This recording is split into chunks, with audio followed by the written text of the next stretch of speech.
shop for business promotional needs in Huntsville. Need a logo on a shirt, hat, or other piece of clothing? Advantage Specialties provides embroidery in-house. Embroidery in-house helps make the process fast and affordable. What about promotional products? Banners, signs? Advantage Specialties can help put your name on virtually anything. For custom in-house embroidery, promotional products, printing, and much more, check out AdvantageSpecialties.com. That's AdvantageSpecialties.com.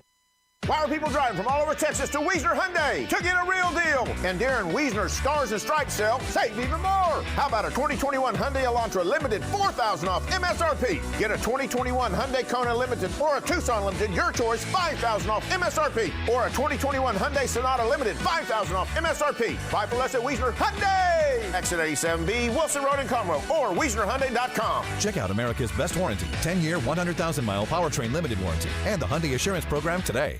This is Daiquiri Beebe with Abbey Realty. Communication is key to winning any game. Just as Sam Houston wins on the gridiron, I help you win in the real estate market. As an expert in today's competitive market, I can help you make a successful offer on a property and sell your home for top dollar. When you support this local realtor, you support an entire family and a proud Bearcat. I'm Daiquiri Beebe with Abbey Realty. Visit my website at HuntsvilleTXRealestate.com. Eat 'em up, cats.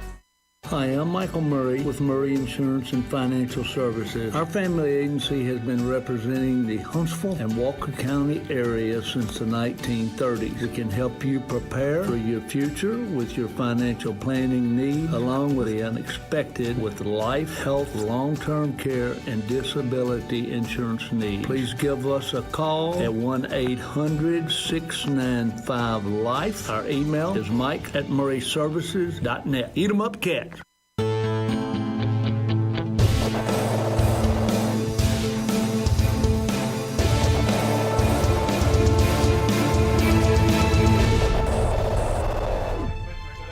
Ladies and gentlemen, we welcome you back to Hammond, Louisiana for Day 3 of the Southland Conference 2021 Baseball Tournament right here on KCN Sports Digital and the Bearcat Sports Network. We welcome you in to the pregame show. Myself, alongside me is Carlos Zimmermann. My name is Jordan Smith. It's too early right now. Honestly. It's way too early. You would think 3 days into it we'd be used to it, but bright and early, breakfast and baseball. We love it. We love it. Today is Elimination Day number 2 for the Bearcats as they take on, for the second time in this tournament, the Texas A&M Corpus Christi Islanders here at 9 o'clock this beautiful Friday morning. A little bit of clouds. Some expected showers potentially later on in the day. We'll see whether or not that does affect the Bearcats. Remember, winner goes on, loser goes home. The winner will head to the semifinals of the conference tournament. Carlos, a big day here for Sam Houston. absolutely. It is a very, very paramount day. If you thought yesterday was paramount, it's the same thing today. If the Bearcats beat the Islanders today or vice versa, they advance and move on to face Abilene Christian later today at 4 p.m. If they do advance, we'll have the game for you here on 101.7 KSAM Digital in the Bearcat Sports Network. But the critical thing, win this first game. And they have a really good shot to do it today with the young kid that they got on the mound today in Colton Atkinson. Not to take anything away from the Islanders. They got a good crew as well. Cassius Shy, he's going to get the start today for them as well, and then will eventually lead to the bullpens of both sides. This is going to be an all-around good game, this one. If the first matchup between these two, it was down to the wire, I'm expecting the same thing today. You know, like you said, the first matchup down to the wire. Of course, the walk-off win by Itchy Burtz with the RBI single, the game-winning RBI single into left center field that brought the run home to win 4-3 to send them on to the quarterfinals and to send the Bearcats to the losers bracket where they've been ever since. You even look at yesterday, the Bearcats able to get the offense going, rattling off 7 runs with 3 home runs for the Bearcat offense. And the pitching, just like it was in the first game, was pretty consistent, going pretty well. Like you mentioned today, the freshman right-hander in Colton Atkinson getting the start today. They got a lot of confidence in this kid. A sub-3 ERA on the season, 6 decisions, 5 of those being in the victory column with only 4 starts of his 12 appearances on the season coming into today. Bearkats got a lot of confidence in this freshman in Atkinson. You know, and rightfully so. I mean, look at the rest of his stats. In 39 and a third innings of work, he's given up 37 hits, so roughly a hit an inning. And then, but other than that, only 16 runs given up, 12 of them earned, only 12 walks, and he's 45 strikeouts. That's incredible to see out of a freshman. And that's why head coach Jay Sirianni has so much confidence in him entering this game. This is going to be a true testament to see what he can do against an Islander lineup that has a lot of hitting, not just at the top and middle of the order. They got hitting at the bottom of the order, too. This is a well-rounded offense for A&M Corpus Christi. So, like I said, this is going to be one of the more evenly matched-up games of the entire tournament. And that's what it's been on this side of the bracket, really. Look at the Louisiana side of the bracket. There have been blowouts on that side. One at the hand of McNeese against New Orleans, 12-0, and then we saw another one yesterday, New Orleans doing the beating this time of Northwestern State, 14-1, if I remember correctly. So this side of the bracket, it's been well evenly matched. The biggest margin of victory on this side of the bracket was when Abilene beat Lamar 7-1. So this is going to be a really fun game to watch today.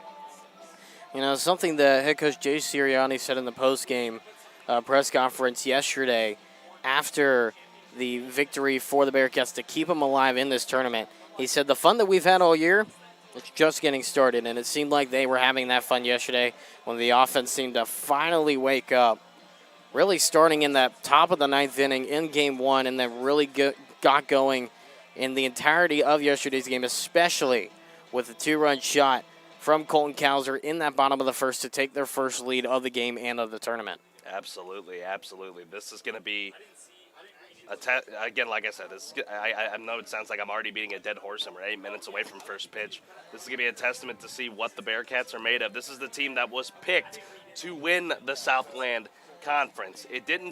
The cookie didn't crumble that way at the end of the day with Abilene winning the conference. And, it just shows you that, those preseason polls, they may not mean much at the end of the day. So this is going to be a testament to see if the Bearcats can live up to those expectations or set upon them before the season even started. We'll take a quick little break. When we come back, we'll take a look at the starting pitcher for A&M Corpus Christi in Cassia Shai, as well as get you starting lineups, final keys of the game, and first pitch when we come back here on 101.7 KCM Digital and the Bearcat Sports Network. Hey Huntsville sports fans, this is Robert Lindeman of Hit Solutions Realty. Hit Solutions serves the real estate needs of the Huntsville area. I would like to introduce you to the newest member of our team, Karen Denman. Hey y'all, this is Karen Denman. As a lifelong resident of Huntsville, I am passionate about our community. Hit Solutions Realty wants to assist you with finding that piece of property that makes you feel at home. To get the ball rolling, visit us online at hittss.com. Hit Solutions. Whether it's uphill or down, Bill Fick Ford has the vehicle whatever your adventure. Needing to tow a load or just more room for the family. Either way, Bill Fick Ford has you covered with the best selection of fuel-efficient Ford SUVs and crossovers, including the 2021 Ford Explorers and Expeditions. There's also the 2021 Ford Rangers, ready for the toughest adventures on road or off. Hurry in today to Bill Fick Ford, I-45 South in Huntsville, or shop online at BillFickFordHuntsville.com. Whenever someone mentions their hometown, I think we all have memories that rise to the surface. Maybe it brings to mind the faces of those who made your life special. Hello, I'm Greg Smith with Sam Houston Memorial Funeral Home. Special lives are important to us too. For almost 20 years, Sam Houston Memorial Funeral Home has served Walker County families, and we pride ourselves on the commitment we have to caring for you and your loved one in a way that honors them the best. We're Sam Houston Memorial Funeral Home, because everyone deserves to be remembered. Breakfast, lunch, or dinner, it has to be El Gordo Taqueria. You'll experience the absolute best real Mexican food. El Gordo Taqueria has plates. Also, check out their new deck. Dine in or carry out, now available. Delivery to you from DoorDash and Grubhub. Open Monday through Friday, 6 a.m. to 9 p.m. Saturday, 7 a.m. to 9 p.m. And now open Sundays, 7 a.m. to 3 p.m. For the absolute best authentic Mexican food in Huntsville, it's El Gordo Taqueria. Call us at 295-TACO. That's 295-8226. Try it once and you'll be hooked. El Gordo Taqueria.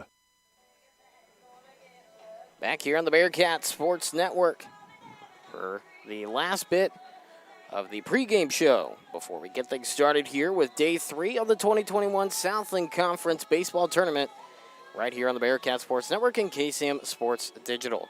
Jordan Smith here alongside me is Carlos Zimmermann as we take a look as both coaches meet at home plate to exchange lineups and discuss things with the umpire crew today. Let's take a look at the opposing pitcher for A&M Corpus Christi and the junior left-hander in Cassius Shy.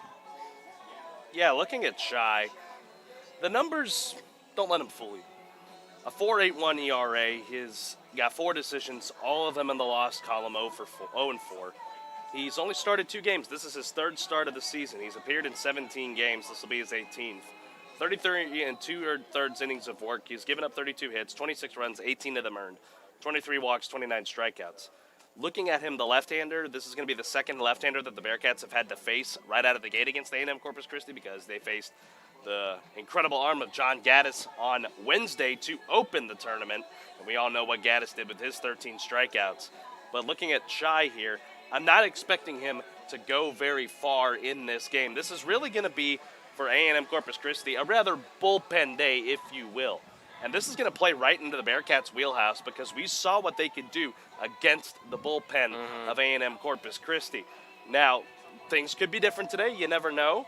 But the key is going to be today if the Bearcat offense, you said it, we said it on Wednesday and we said it yesterday, a hot start. The Bearcats didn't do that Wednesday. They did yesterday. They need to replicate what they did yesterday and then some if they want to play at 4 o'clock later today.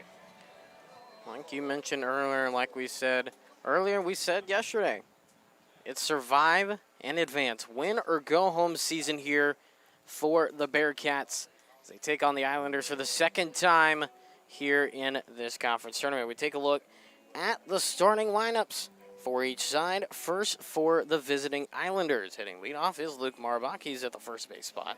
In the 2 spot, Itchy Burt's the walk-off hero in Game 1 between these two teams to kick off the conference tournament back on Wednesday morning. He will be at third base. Josh Carraway, the DH, in the 3 spot of the lineup, followed by Mike Williams, the cleanup hitter, in left field. Leo Markonik at 2nd base. He's in the 5 spot of the order. And the 6th spot in right field, Brendan Ryan, followed by Justin Taylor behind the dish in the 7th spot of the lineup. In the 8 hole is the center fielder in Tristan Welch. And Cole Fluta, who had a little bit of an impact in that Wednesday matchup. Look for that again to have some kind of an impact in this matchup today. He is the shortstop, and he rounds out the batting order. Now we take a look at the starting lineup for Sam Houston. Back in the leadoff spot after getting a big hit, only going 1 for 4, but a big hit in yesterday's game. Anthony McKenzie in the leadoff spot at shortstop, followed by Colton Kauser, who had the 2-run shot in the bottom of the first of yesterday's game in center field. Jack Rogers in left field in the 3 spot of the order. Hitting cleanup in right field is Blake Fager, followed by the DH and the 5 spot in Trent Touche. At third base is Jackson Lofton. He's in the 6th spot of the order. The 7th spot of the lineup, the first baseman in Christian Smith, followed by Wes Foles, the catcher behind the dish today in the 8th spot of the order. And rounding out the hitting lineup is Easton Lloyd at 2nd base. And it looks like we are fixing to get ready to have the anthem, so we will send it to the public address announcer as we get set for the national anthem.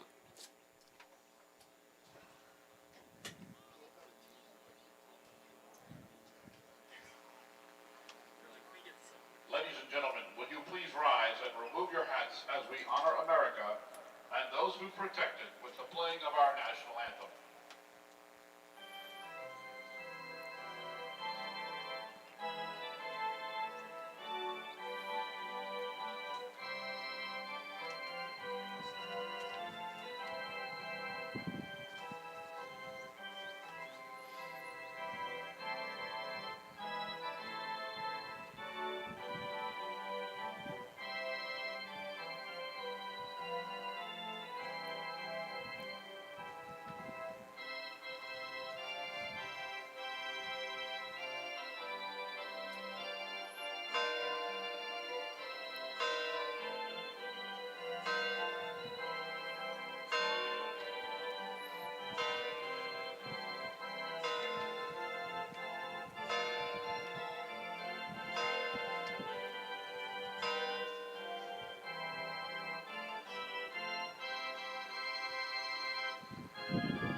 And that was the national anthem. As you also heard, the bell's tolling because it's right at 9 o'clock. And we are just about set to kick off day 3 of the Southland Conference Baseball Tournament here live from Hammond, Louisiana on the campus of Southeastern Louisiana University for the Bearkats and the Islanders to kick off Elimination Day 2. Carlos, final game though before we have first pitch. Like I said, this is a key factor for the Bearkats today, a quick start. They need to jump on Cassius Shy and run him out of this game if they want to have a shot at play at 4 o'clock today. And then the other key, Colton Atkinson's just got to do what he's done all season long. Work these batters and don't let them work him. So that's going to be the key for the Bearkats to send things against Abilene Christian later today at 4 p.m. The Wildcats wait the winner of this game. Like you mentioned earlier, Colton Atkinson, the starter for the Bearkats. Of course, the Bearkats, the away side. So we'll see Atkinson in the bottom half of the first inning. And in Corpus Christi, for the second time in as many meetings in this conference tournament, will be the home team. It'll be Cassius Shy, like we mentioned earlier, a 4.81 ERA, 0-4 record, and 17 appearances this season, making his third start on the year for the junior left-hander, allowing a batting average of .248 on the season, not much higher, just 9 points higher than what Atkinson allows at a .239. So it'll definitely be interesting to see how these two pitchers go at it. Not a lot of starts, like you mentioned, Carlos, throughout the regular season, so we'll see how it goes, especially for the freshman and junior battle. Obviously, the freshman and Atkinson might have a little bit of struggles early on because of the jitters. You know, it's understandable. Only making his fifth start in the season. But either way, Junior and Shy, we'll see how he does. We'll see how the Bearkats do against this lineup is Anthony McKenzie, who got a big hit late in the game yesterday to eliminate the Cardinals and advance the Bearkats to this morning. Steps up to the plate, and we are just about ready for first pitch.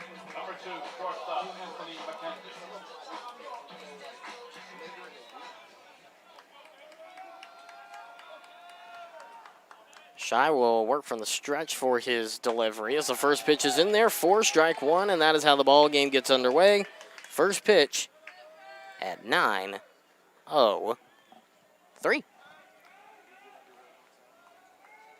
The 0-1, that one will just hit that bottom outside corner. Quick 0-2 to start here for McKenzie. McKenzie, a .214 hitter, like we mentioned, 1 for 4 yesterday, 1 for 3 in game 1 for the Bearkats in this conference tournament back on Wednesday. Looking for a hit here to at least keep that conference tournament hitting streak alive, if you will, as that one misses high, 1-2.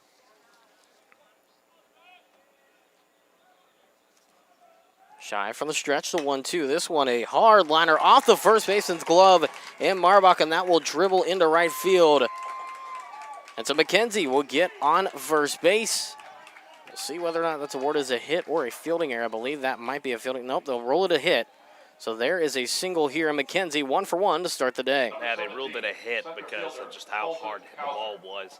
Hit nothing really that Marbach could have done over there at first base. Well hit by McKenzie. The hitting streak continues for him in the tournament, and a good start for the Bearkats. Here's Cowser. Like I mentioned, Colton Cowser to the plate here. Runner on, nobody out here in the top of the first inning as he will get hit on the first pitch. Right in the middle of the back there, and he will head to first base. So 2 runners on in a little bit of an interesting way to start things here on this Friday morning. Wow. I was not expecting this. Number 44. Cowser gets plunked on the first pitch he sees from Cassius Shy, and now here's Jack Rogers hit a moonshot yesterday to make it 5-4 against Lamar. See what he does here with runner in scoring position over at second and Anthony McKenzie. And this is a guy that hits well with runners in scoring position. Like you said, runners at first and second. There's nobody out here in the top of the first as the first pitch is in there for a strike. You mentioned the moonshot from Rogers yesterday. We were worried that one was going to hit our travel van here. It was about 5 rows deep in the parking lot. Luckily it didn't. We're thinking it may have cleared the entire parking lot over that right field wall with how hard that ball was hit. On the stretch, the 0-1. This one swung on and fell back 0-2.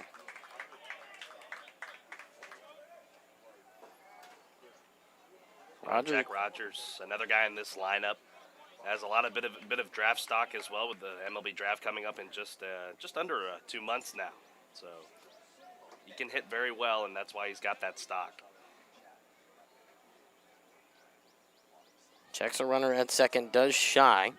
McKenzie at second. This one is swung on, and that one says sayonara to the ballpark. Another moonshot as that one bounces off a few vehicles in the parking lot. And Jack Rogers with a 3-run shot here to get things started in the top of the first inning.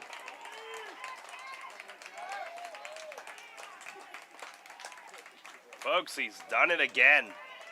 3-run home run, his 14th on the season. And that has got the Bearkats up big. Scoreboard's not quite correct yet. 3-0 Sam Houston. Holy Toledo. You mentioned it, the ability to hit and just put a bunch of power behind it. It's one of the reasons why Jack Rogers has a bunch of stock coming up in the MLB draft in the middle of July. As this one will be popped up by Blake Facher on the right side of the infield. Now calling it off last second is the second baseman and making the catch and Markotic, excuse me. And that will take care of the first out of the ball game. Bearkats played at 3 yesterday, right before they got the first out against Lamar yesterday, so kind of the same thing today. And what happened yesterday? Facher just popped it right in the air, so kind of the same thing from yesterday. See Facher maybe to turn it around as this game progresses. Touche at the plate. It's the first pitch is in there. 4 strike 1. Bases cleared. 1 out. 0-1 count to Touche. 3-0 lead thanks to the tape measure moonshot from Jack Rogers for the second day in a row. To make it a 3-0 ball game here as the 0-1 will just catch that bottom outside corner. Quick 0-2 here. Take a look at the umpiring crew for today. At home plate is Bobby Enterkin, followed by first base Jet Minton. At second base, Michael Durantes, and at third base, Jeremy Hayes. Now time called by Touche. As you take a look at the defensive alignment for the Islanders, Williams in left, followed by Welch in center, Ryan in right field, and then as we go around the diamond, Burt's at third base, as this one is slapped right at the middle for a base hit for Trent Touche, and that will keep the hit parade going here with a third hit for the Bearkats here in the top of the first inning. 3 hits, 3 runs. Touche with a good rip up into center. Didn't miss that one at all, so Bearkats are going to bring their 6th player to the plate here. Here's Lofton. Wow. Did not expect that coming into this game. Jackson Lofton to the plate here, the number 6 hitter in the order. Like you mentioned, Carlos, runner on first, 1 out here. In this top of the first inning, 3-0 is the score. As that one missing high and outside, 4-1 to get things started here. Finishing up the defensive alignment for the Islanders, Fluta out at shortstop, Markotic at second base, followed by Marbach at first. Taylor behind the dish, and on the mound is Cassius Shy. As that one missing outside, too quick 2-0 to start things here for Lofton.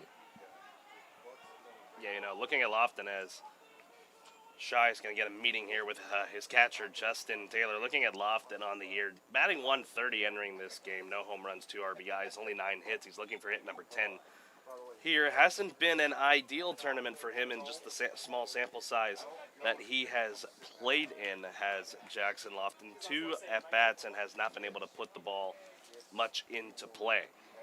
We'll try to do the same thing here and continue this little hit parade the Bearkats are on. 2-0 count here, 1 out. Runner on first, and that's it. The runner at first in Trent Touche. As Lofton will head back into the box, and we are all set and ready to go. On deck is Christian Smith. Lofton readies and sets. Shy with the delivery. And that one will catch the bottom inside part of the plate, 2-1.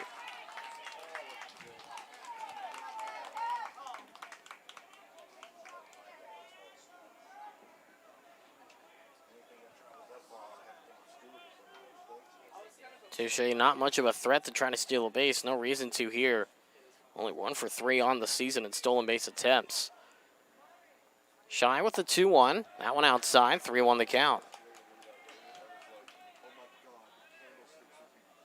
Looking for Shy here to maybe throw a motion pitch across the plate and maybe try to get Lofton out in front of it, or he'll try to blow the heat right on by him, as Lofton has had his, like I said, has had his struggles this year.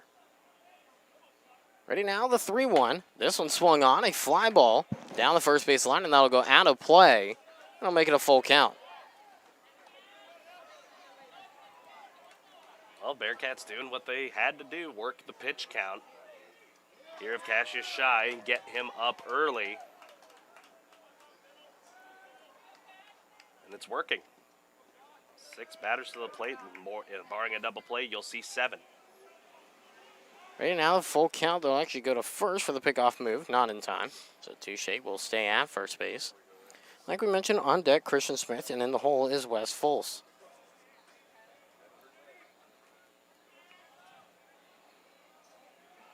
Full count delivery from Shy from the stretch, and that one missing ball 4. Taylor trying to frame that one, but no doing there on the outside part of the plate. That'll put runners on first and second once again.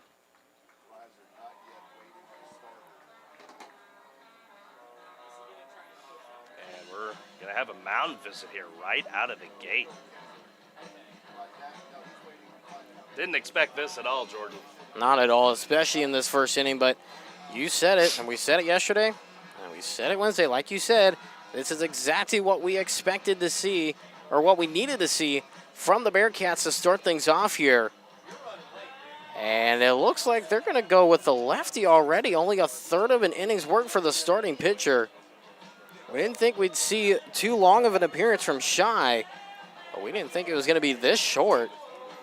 And so we're going to go ahead and take a quick commercial break, and we'll be back with the information on the new pitcher and the resumption of the ball game here on the Bearcat Sports Network. On the campus of Sam Houston State University is the historical University Hotel. It's a heartbeat away from the campus center, Bauer Stadium, the Don Sanders Baseball Stadium, and the Sam Houston Memorial Museum. Dignitaries from all walks of life have been here. Let the hotel host your special events like graduation, holiday parties, or professional gatherings. Come stay, come visit, come see the University Hotel at Sam Houston State University, shsuhotel.org. This is Daiquiri Beebe with Abbey Realty. Communication is key to winning any game. Just as Sam Houston wins on the gridiron, I help you win in the real estate market. As an expert in today's competitive market, I can help you make a successful offer on a property and sell your home for top dollar. When you support this local realtor, you support an entire family and a proud Bearcat. I'm Daiquiri Beebe with Abbey Realty. Visit my website at HuntsvilleTXRealestate.com. Eat 'em up, Cats. Back here on the Bearcat Sports Network. Still top of the first inning. A 3-0 ball game. The lead for the Bearcats courtesy of a tape measure moonshot by Jack Rogers over the right field wall. Just like we saw yesterday, we see today. And already for the Islanders, a pitching change. With only one out here in the top of the first inning of the ball game. Runners on first and second currently for Sam Houston. And the new pitcher on the mound for the Islanders is somebody who we've already seen this series, or this tournament, excuse me, in the fresh and left-hander in Jaime Ramirez. Yeah, Jaime Ramirez, 7-2. One save to his credit, a blown save in this tournament as he gave up the 3-run shot to Blake Facher that made it a 3-3 ball game on Wednesday.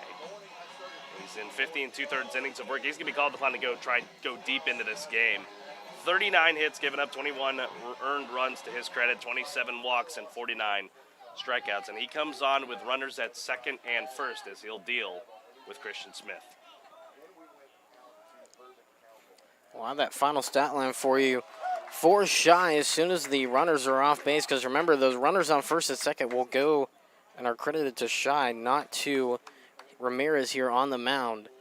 So once they are off the base paths, we'll have that final stat line for Shy here. First pitch, 0-1 the count here. Ramirez checks a runner at second, now deals from the stretch. This one chopped down the third baseline, foul. Quick 0-2 to start.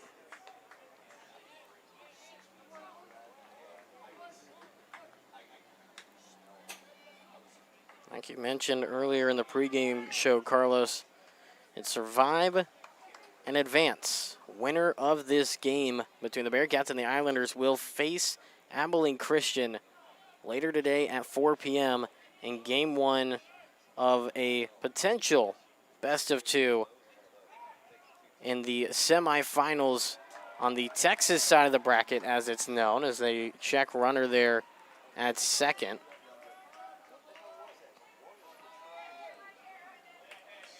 Interesting way they've had the tournament just end up playing out.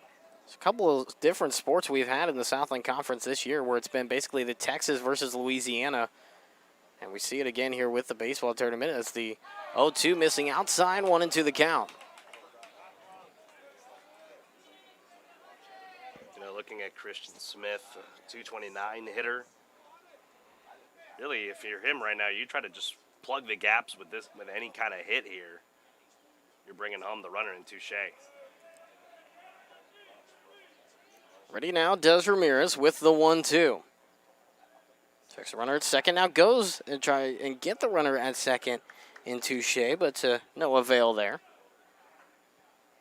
Kind of stunning they're worried about Touche over there. He's only 1 for 3 on the stolen base paths. So, kind of odd that they got their eye on him. He is taking a healthy lead, though. Ready now, the 1-2, that one in the opposite batter's box, 2-2 the count. Hitters count the rest of the way for Christian Smith. You got Wes Foles waiting in the on-deck circle. First appearance he's going to make in this tournament as Gavin Johnson's been doing the catching in the first 2 games.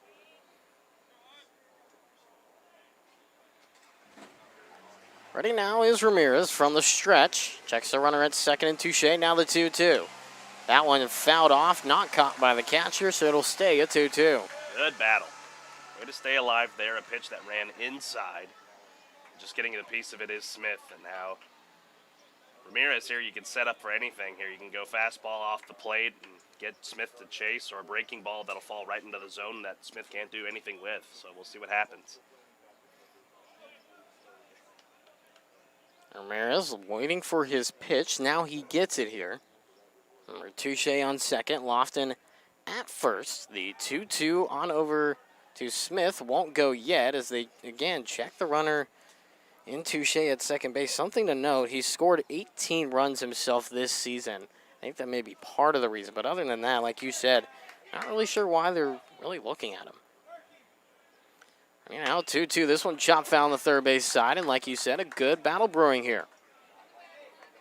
Now you're starting to get and work in the pitch count here of Ramirez. Starting to try and rack it up here. You got 1 out. So you got 2 to work with.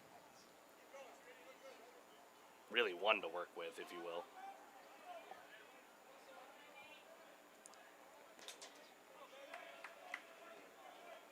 With Junior from El Paso, Texas, staring in at Ramirez. And Ramirez looks from the stretch to 2-2. This one swung on and popped up into shallow center, now turning to right center. Running in and won't be making the catch as a center fielder, but making the catch instead is the second baseman in Markotic. And that will take care of out number 2. Runners stay put at first and second. Watching the eyes of Smith, or Touche there. Seeing if Markotic was going to have trouble there trying to make that play, kind of have to reach over his shoulder to make that catch. Could have been trouble for the Bearkats because you had runners. You probably could have gotten Lofton out at second, but regardless, it's 2 out. So now 2 out and 2 on here. A 3-0 lead for the Bearkats in this top of the first inning. Westfall steps to the plate here. First pitch to him will be just outside for ball 1. Fulls on the season for the freshman, a .267 hitter. Has 16 hits with 3 of those being doubles and 7 of them, or 7 RBIs on the season. He's also gotten on base with 4 walks on the year. A walk would load the bases here. A 1-0. Gets the top outside corner. 1-1 the count. This is a big point here because Foles, if he can get on, you get to the bottom of the order and you nearly have batted around in this first inning. It's big in a big way, too, because you get back around to the top of your order in the top half of the second. On deck, like you mentioned, the number 9 hitter in Easton Lloyd as that one runs inside. 2-1 the count. Spilling a little bit away from the catcher in Justin Taylor, but not too far to have the runners enticed to advance.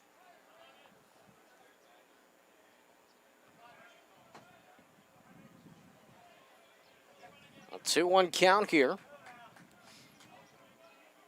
Folse looking to put something in play now with the hitter's count for the rest of the at-bat. 2 outs, 2 on here, 3-0 lead. Wind up at a pitch. This one swung on, lifted into right center.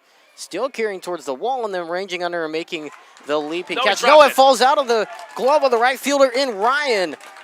And 2 runs will score.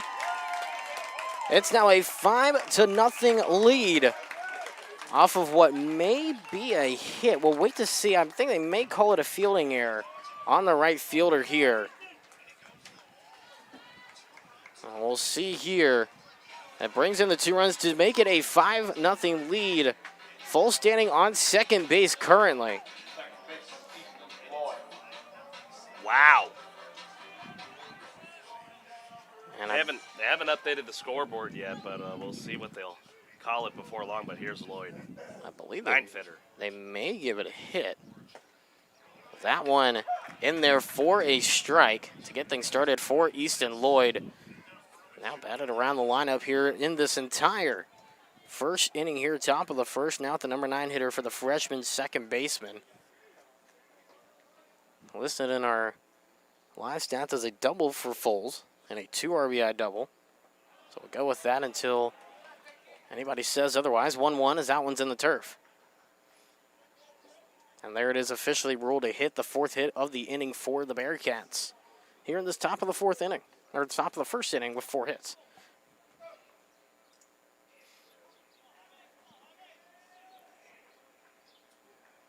Ramirez in the stretch, runner at second base.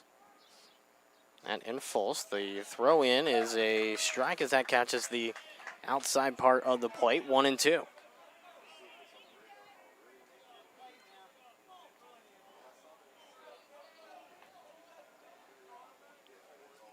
Ramirez looking in, trying to end the inning of what has been a disaster inning for these Islanders defensively. It has been an amazing inning for the Bearcats so far on the scoreboard as the 1-2 pitch is a swing and a miss. And there's the first strikeout of the ballgame for Jaime Ramirez. And that will be finally the 3rd out of the inning, but not before the Bearcats bring around 5. In the top half of the first inning, we go to the bottom half here. 5-0 Bearcats lead, and elimination day number 2 on the Bearcat Sports Network. This is Tim Rushing with Charlie's Used Cars. As most of you have seen or know, we are being affected by the I-45 freeway expansion. I assure you we are open and ready to serve you with your next vehicle purchase. We have driveway access off the I-45 feeder road as well as easy access off of Normal Park Drive. Charlie's Used Cars has been serving the area for 48 years and offers quality pre-owned vehicles and superior customer service. I encourage you to stop by and see us at 230 I-45 South here in Huntsville or visit us online at charliesusedcars.com. Hey, Huntsville sports fans, this is Robert Lindemann of Hit Solutions Player Development, helping instruct the stars to shine. Hit Solutions Player Development teaches the fundamentals of baseball and softball with proven offensive and defensive strategies and techniques. We instruct and inspire each player to be the best they can be by teaching the mental side of the game. To have the confidence to bring in the game-winning hit, visit us online at hittss.com. Hit Solutions.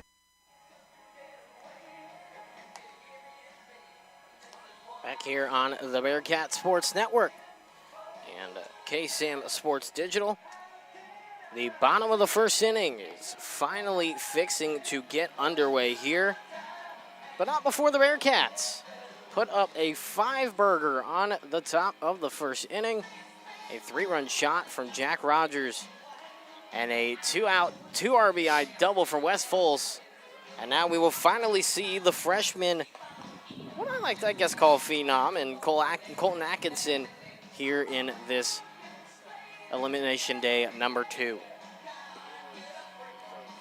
Yeah, looking at Colton Atkinson, again, the great year that he has had on the mound for the Bearcats, 5-1. He's got 2 saves to his credit, 39 and a third innings of work. Only 37 hits given up 16 runs given up, 12 of them earned, 12 walks, 45 strikeouts. He's got to do what he's got to do, what he's been doing all year to deal with this this A&M Corpus Christi lineup. And, you know, his offense has backed him up in a big way. He's got a 5-run lead to work with, and he'd like to keep it that way.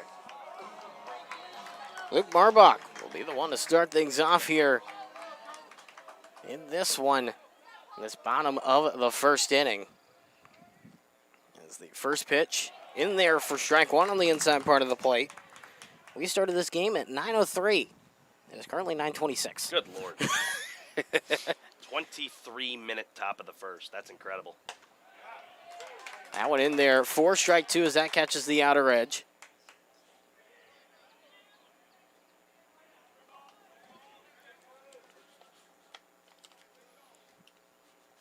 Atkinson, they say check swing. They're going to go to first. The appeal says no swing, or at least not enough of a swing. So 1-2 the count here. Marbach in the first matchup of this conference tournament between the Bearkats and the Islanders went 0 for 4 in that ball game. As this one will be a fly ball to center. Kauser losing it in the sun a little bit, then finds it and will catch it in right center. And that'll be out number one, and now he is 0 for 5 against the Bearkats here in the conference tournament. So the Bearkats pitching, they know how to deal with the leadoff hitter in Marbach, a guy that entered today with an over 300 ERA at 3.07, so that's very surprising to see. But now you got to deal the man who had the walk-off on Wednesday, in Itchy Birds. First pitch to Birch will be low, ball one here.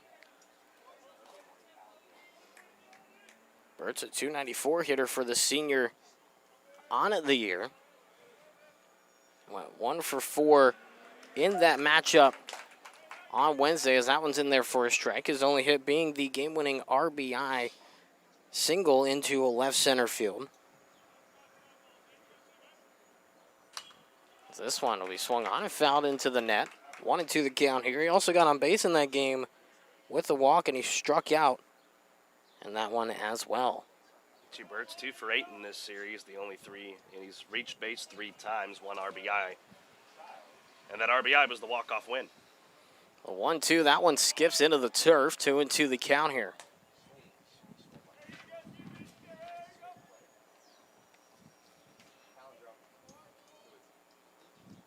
Caraway waits on deck, the freshman DH. One out, nobody on. 2-2 count. Wind up in the pitch from Atkinson, and there's a swing and a miss softly by Burtz, and that takes care of out number 2. First strikeout of the game for Atkinson. Kind of a weak little swing there from Birds. It's almost as if he didn't want to get any piece of that ball. Then again, good pitch from Atkinson.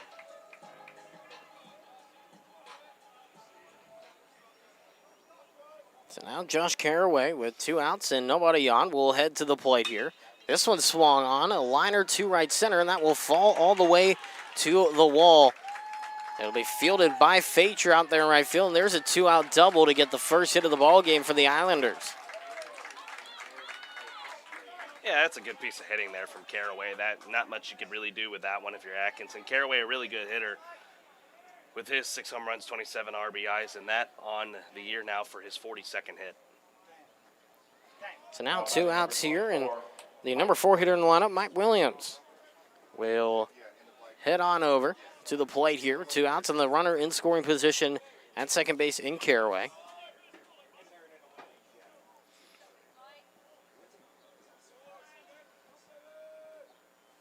First pitch, that one is in there for a strike to Williams. Williams in the first matchup went 1 for 3 with a walk as well in the game on Wednesday against the Bearkats. Atkinson from the stretch, the 1-0 pitch. That one a swing and a miss. Good job there getting him to chase. 1-1 the count.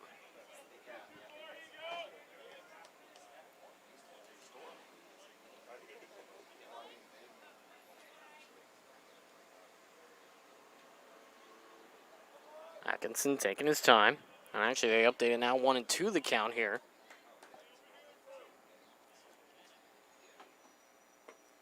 And that one missing low.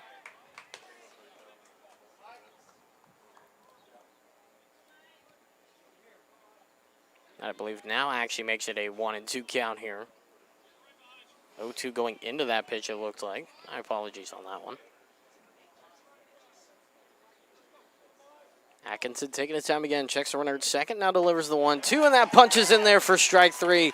His second K of the inning, this time a backwards K to end the first. We head to the top of the second, 5-0, Bearkats ahead here on the Bearcat Sports Network.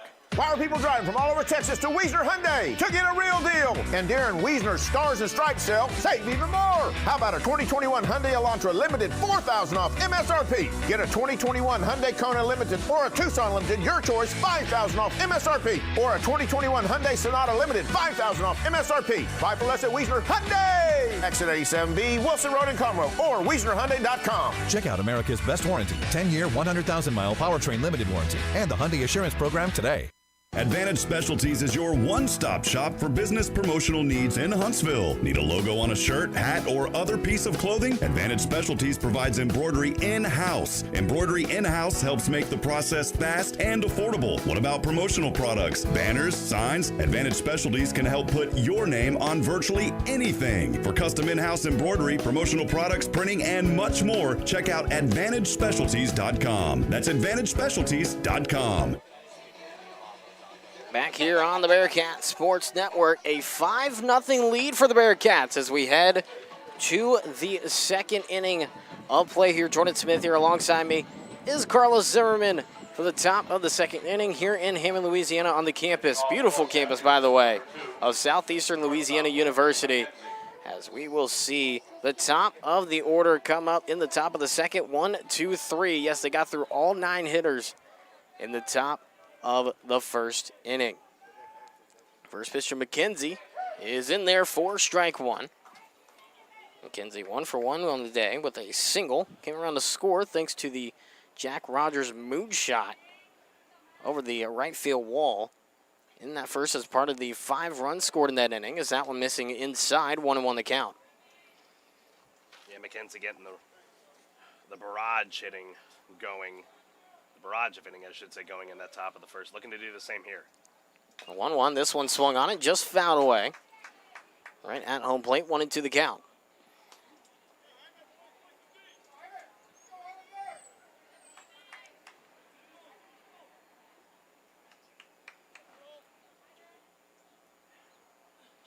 Taking his time is McKenzie to get back in the box, standing towards the back of the box. And now Ramirez sets and readies the 1-2.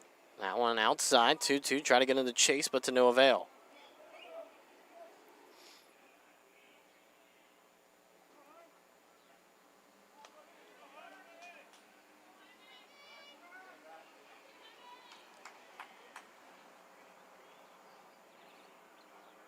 McKenzie in the Wednesday matchup went 1 for 5, striking out twice in that one. As this one will be lifted into shallow center. That one may fall, and it does in front of the center fielder in Welch. And McKenzie, 2 for 2 on the day here already today.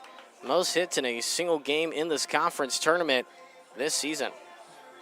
Kind of a little bloop hit that time, falling into no man's land for Anthony McKenzie, and now you hand it off again to Cowser. It hasn't registered official at bat as he was hit by the pitch his first time up, so we'll see if Cowser can do anything with his bat.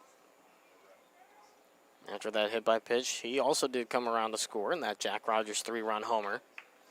So he contributed in a little bit of an indirect way, as that one is low and inside for ball 1 to Cowser. Something to note about Cowser, too.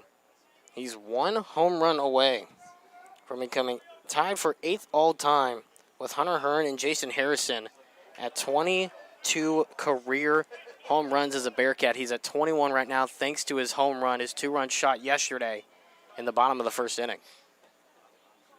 Again, this kid has a lot of upside in terms of the MLB draft. We've been saying it all tournament long, and we're going to continue to say it until this thing is done. This kid's got pop. 2-0, that one running on the outside part of the plate, 2-1 the count.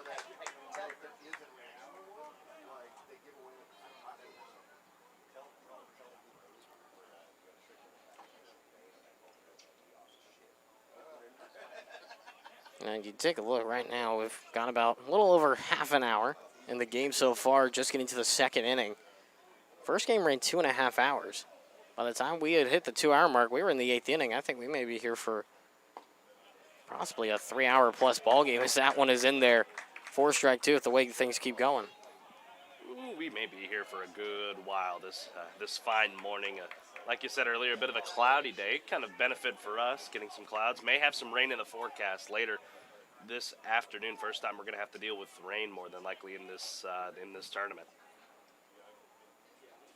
And of course, that only affects the Bearkats if they win. Right now, they have a fairly healthy lead and a 5-0 lead here in the top of the second inning as the pitch is a swing and a miss on a chaser. They're going to say that one actually deflected off his bat somehow, but either way, there's strike 3 as that's into the catcher's mitt. And there is out number 1. Number 44. Yeah, that's tough there for Casper. Just his 31st strikeout on the year. One of the multiple players in this lineup for JC Arena that have high amount of strikeouts. The leader, of course, is the man that comes to the plate right now, Jack Rogers. He has 54. But with the way he's been playing the last 2 days, I don't think that's going to happen here. We'll see if that commentator's curse is in full effect or not. It's the first pitch. Actually, no, they're going to go to first for a pickoff move. No doing there for McKenzie. 10 of 11 on stolen base attempts this season and has scored 25 runs for him. Definitely a guy to watch for on the base paths. That one will find the bottom outside corner, strike 1. Rogers 1 for 1, a very loud 1 for 1 with a moonshot. That had to go at least 430 feet, I'd say, into the parking lot over the right field wall. Easily. Ready now. Here's a big hack and a miss there by Rogers. He was trying to send that 1 yard again. And if he made any contact with that, I think he would have. Man, what a wicked swing there from Rogers. Now you're down 0-2. Of course, you're going to protect if there's anything close, but you got to be well disciplined here because, you know, this is typically the point where pitchers will just throw some fuzz. This is the first time that Ramirez is seeing Rogers or anybody within the first 4 hitters, or 5 hitters, excuse me, of the ball game. As that one is outside 1-2 the count here to Rogers. Ramirez has only faced 5 batters here so far in this ball game. Right now, he's facing the number 3 hitter in the order.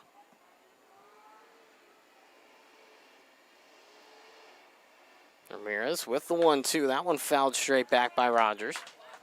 Stays 1-2. Good battle here starting to brew.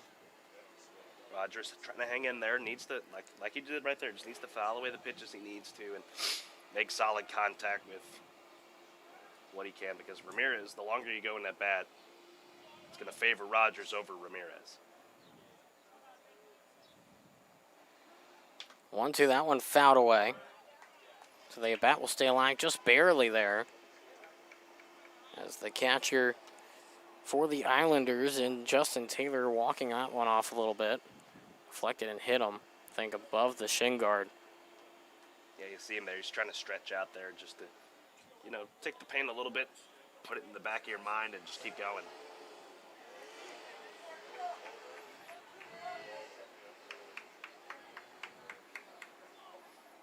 Now set and ready to go. Ramirez works from the stretch as he still has that runner on first base. 1 out, the 1-2. That one swung on, chopped to the right side, throws the second for 1, does the first baseman, throws the first, and that one not in time as that one sails over the head. And that will go out of play, and so Rogers will head to second base on a throwing error from the shortstop.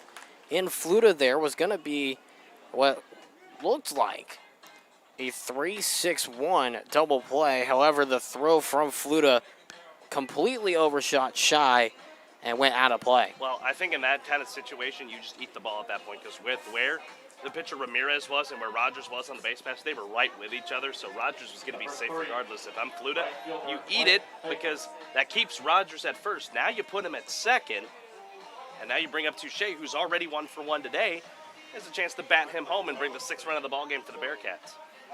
Rogers will reach first on a fielder's choice and then advance to second due to the throwing error that went out of play. And like you said, Blake Facher now at the plate, who popped up to record the first out of the ball game on the right side of the infield. That one in there, strike one. Got a little ahead of myself there. Thought it was Touche. Facher again in the cleanup spot. Like you said, he popped out. Now he needs to. He's got pop as well. We know how well he hits, and this is the guy he hit the 3-run home run off of. On the stretch, Ramirez checks the runner at second. Now delivers the 0-1. That one in the turf. 1-1 the count.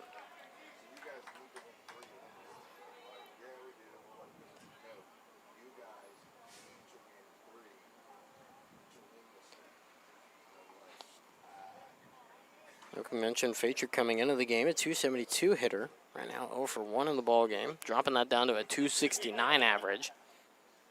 The runners in scoring position, though, Facher hitting a 385 on the year, so definitely a good sign for the Bearcats as they just keeping Rogers honest there at second base. They thought about going with the pickoff and showed it, but didn't actually throw it.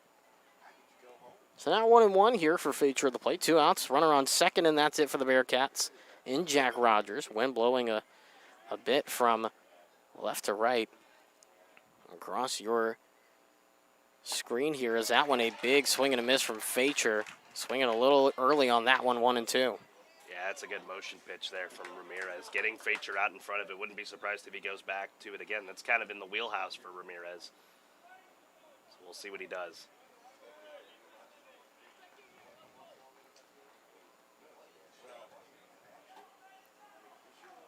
Taking his time is Ramirez. Want to make sure he gets the right pitch. 1-2 with 2 outs. Rogers on second. Checking him is Ramirez from the stretch, the 1-2. This one swung on. Fly ball left field. And Williams says, see you later to that one. Blake Facher with another one to left center. Here against the Islanders and against Ramirez. It's a 2-run shot, and the Bearcats add to their lead. It's now 7-0. In the top of the second inning. Facher does it again. He has gone yard on Ramirez for the second time in this series. The 3-run shot to tie it on Wednesday. And then some more insurance for Colton Atkinson. 7-0 Bearcats. Now Touche comes to the plate.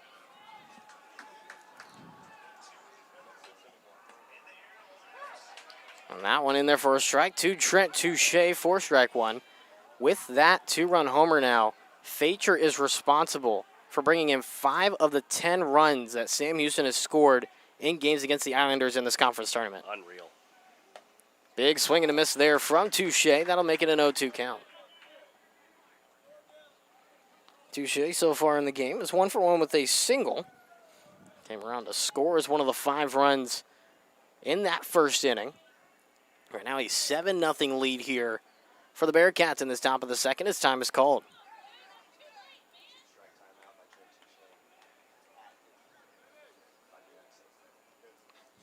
Wind up in the pitch. This one right back up the middle, and there's a 2-out base hit. A single for Trent Touche. And the hit parade keeps on trucking along. Touche fired up over there at first base. A nice little hit right back up the middle, and man, Islanders going to the pen. They're not going to the pen right now, but they're sending 2 out there. Right now, JT Moeller and looks to be Nick Urbanski heading out there as well.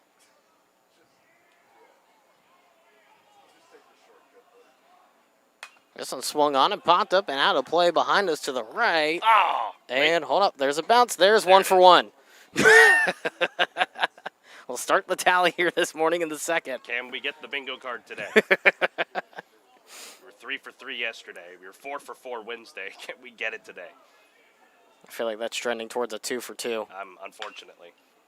That one will bounce away foul, and will make it a quick 0-2 to Lofton.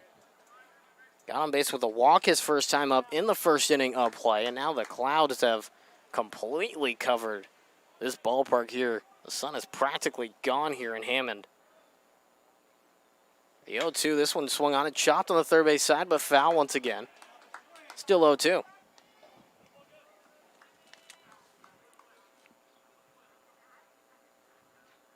Lofton 0 for 2 in the game on Wednesday.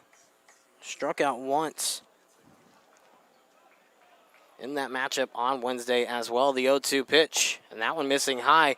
Throw on to second, nobody covering the bag, and he's there in time. Did come off the bag a little bit. Slid a little past it, did Touche, but then got back on the bag as the fielder was already past second base.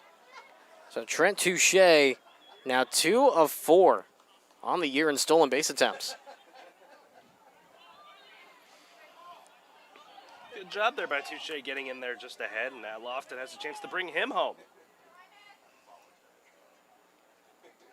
Time called here. Obviously, you can hear the displeasure of the Islander faithful just to our left here. Right now, 1-2. Runner in scoring position yet again for the Bearcats here in the early going. This one just fouled off of Lofton. Stays 1-2. Wind blowing straight to deadaway center now, as the cloud cover has started to bring in those storms like you were mentioning that are supposed to be coming around the early afternoon of today. We'll see how that affects the tournament here later for today's events. 1-2, this one dribbled foul on the first base side. There was a chance it may have curled back, but it kind of hugged the line between the dirt and the grass, which it would be if it wasn't turf, so it didn't really matter either way.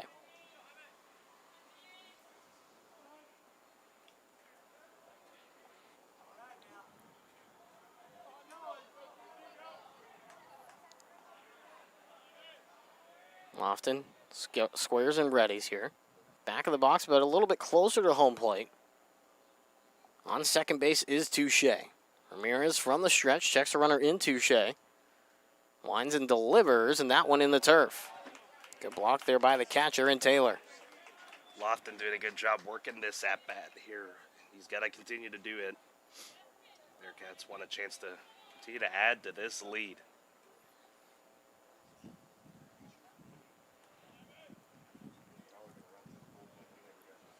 2-2 count here. So Martin's working in the pen for the Islanders. A righty out there. As this one is swung on and lined, but foul into the bleachers on the third base side. We'll stay 2-2. You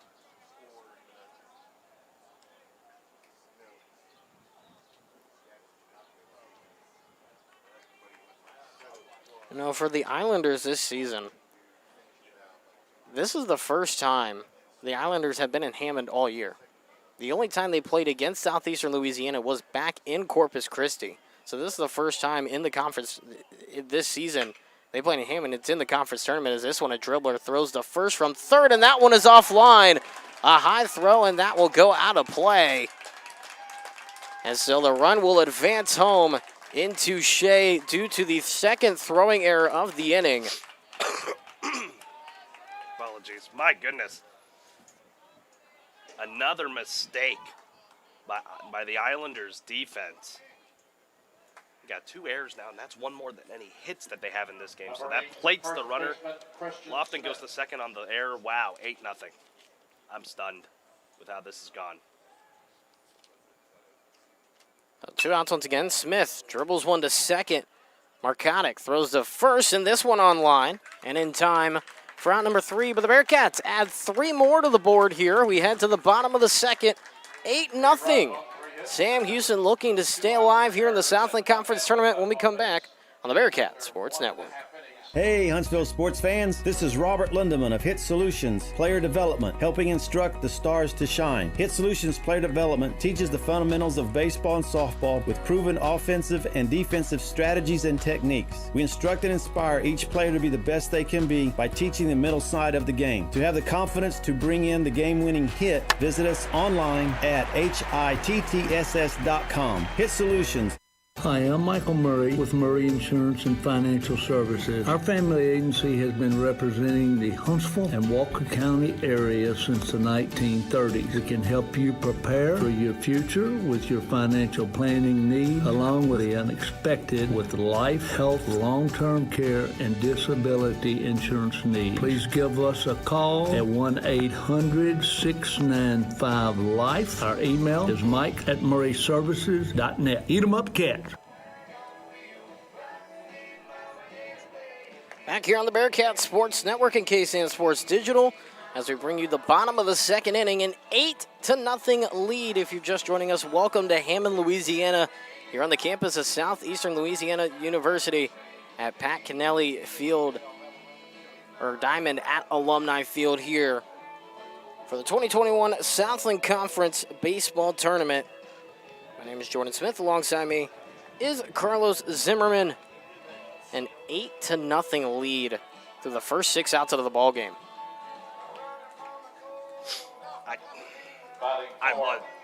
I'm speechless at this point with the way the Bearcats have played, and the sun not longer a factor anymore as the cloud cover is rolled into Hammond, as you mentioned earlier. We'll see if this is going to be a factor the rest of the way, but man, the Bearcats rolling right now. First pitch in there for a strike from Atkinson.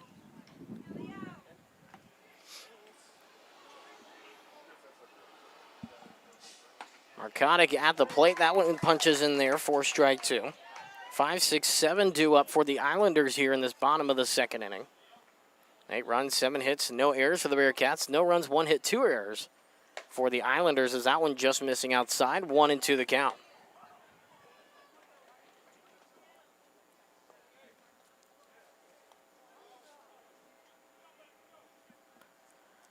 One-two to Marcotic. This one, a sharp 1 hit to McKenzie. Throw to first in time for out number 1. Marcotic is someone who did pretty well the first time these two teams met up in the conference tournament. 3 for 4 with 2 RBIs. Came around to score himself in that Wednesday matchup. Now Brendan Ryan will head to the plate here with 1 out and nobody on. Here on this bottom of the second inning. Still an 8-0 lead for the Bearcats here as the first pitch from Atkinson. Breaking ball punches in there for a strike. Yeah, look at Ryan on the year, just batting above 300. Having to deal with Atkinson here, who's just been throwing nothing but gas so far. Swing and a miss. Makes it 0-2 from Brendan Ryan. Comes into the game as a .309 hitter on the season. Struck out 31 times this season. Atkinson looking for his 3rd strikeout of the game as that one misses outside. 1-2.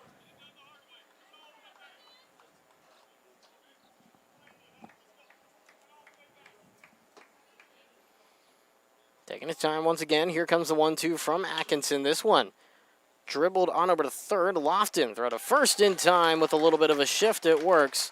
That takes care of out number 2.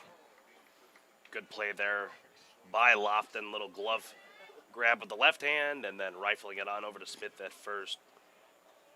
Par for the course there for the third baseman, Lofton. Justin Taylor.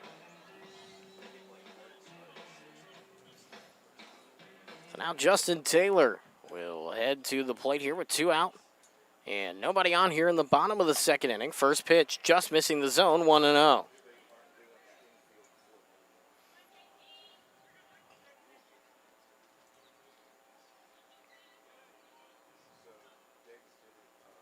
All right, once again, the 1-0 will find that outside part of the plate. 1-1 the count here to Taylor. Comes in with a .345 average on the season here.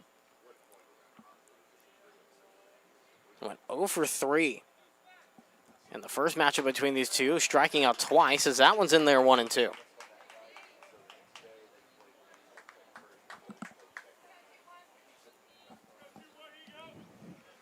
Trying to get strikeout number 3 here to get out number 3. The 1-2, and third time's a charm. That one is swing and a miss. And that takes care of out number 3. 1, 2, 3. Go the Islanders offensively. We now head to the top of the third inning 8-0. Bearcats ahead of the Islanders here on elimination day number 2 on the Bearcat Sports Network. Whether it's uphill or down, Bill Fick Ford has the vehicle whatever your adventure. Needing to tow a load or just more room for the family. Either way, Bill Fick Ford has you covered with the best selection of fuel-efficient Ford SUVs and crossovers, including the 2021 Ford Explorers and Expeditions. There's also the 2021 Ford Rangers, ready for the toughest adventures on road or off. Hurry in today to Bill Fick Ford, I-45 South in Huntsville, or shop online at BillFickFordHuntsville.com.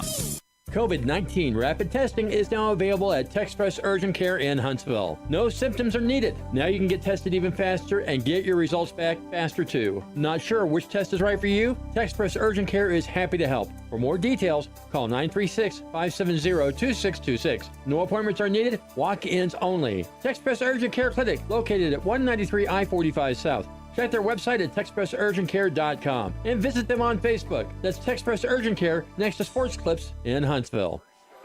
Back here on the Bearcat Sports Network, and head coach Jay Sirianni is out to talk to the home plate umpire. The situation where the home plate umpire was making a gesture to the dugout. And I'm not sure what exactly was going on here, but it seemed like a little bit of aggressive talking there. Not really sure what was happening there. It looked like the home plate umpire was motioning to something, I guess, move into the dugout or something. I'm not exactly sure what happened, but either way, we will start the top of the third inning here. It'll be 8-9-1 due up in this top of the third inning. The Bearcats almost hitting around again in the top of the second inning with the 3 runs they scored. And now Foles to the plate, a 2-out, 2 RBI double in that top of the in the first inning to get the 4th and 5th run of the inning, as that one missing outside. 1-0 to start the third. Bearcats they brought 16 batters to the plate in 2 innings. You don't see that on a regular basis. Well, there's a base hit for Foles right there. He's now halfway home to the cycle with a single up the gut. And that is how we start the third inning. 8th hit of the ball game. Foles now 2 for 2. Unbelievable. I'm enamored with how the Bearcats have just come out to play today, jumping on this Islanders pitching. Looking for more here in this top of the third inning. We're nearing 10 o'clock. Number 9 hitter, Neeson Lloyd to the plate here. Ramirez from the stretch with the runner on first. Thought about a bunt, but pulled back. That one outside for ball 1. Lloyd 0 for 1 in the game with the strikeout swinging in the first.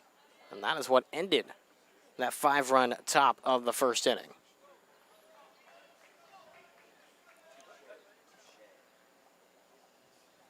That one chopped, found the third base side. 1-1 the count.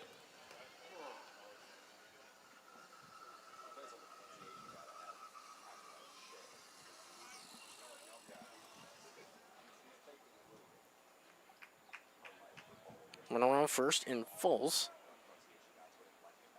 Lloyd looking for his first hit. One of only 4 Bearcats who do not have a hit yet.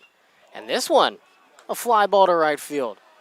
Getting underneath it, unfortunately, will be the right fielder for the Islanders in Ryan. And that'll take care of out number 1. He will now be 0 for 2 on the day. That's a good hit there from Lloyd, Just got under it a little bit.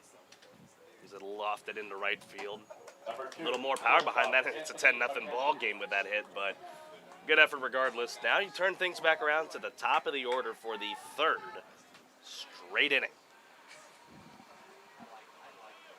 Anthony McKenzie, like you said, the top of the order we go. He's at the plate right now. And a runner goes to second. That one, I'm going to guess he did not go on the check swing, so that's going to be a 1-0 and a stolen base here for Wes Foles. That's his first of the season in as many attempts. Wow. First stolen base for him on the year, and like you said, just his first attempt at doing it as well. So maybe Coach Jay Sirianni may decide to keep doing that a little bit there with his catcher. Why not be a little bit more aggressive as we hit the 10 o'clock hour. Officially an hour into the ball game and only 1 out into the third.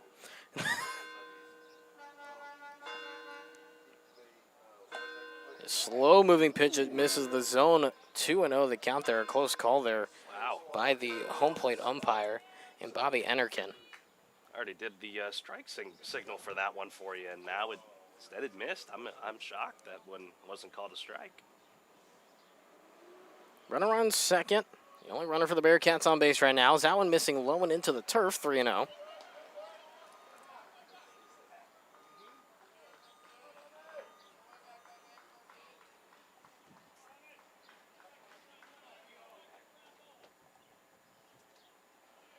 Kenzie right now in a very good situation at the plate. On deck is Colton Kauser. McKenzie 2 for 2 on the day with 2 singles, as that one will find the zone, 3-1 the count. Came around to score in the first inning, stayed at first base in the second.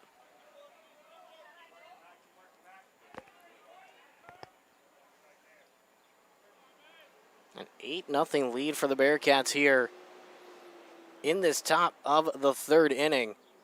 Ramirez from the stretch delivers, and that one outside, ball 4. McKenzie gets on base with a walk here, and is now the 25th time this season he's gotten on base via the walk.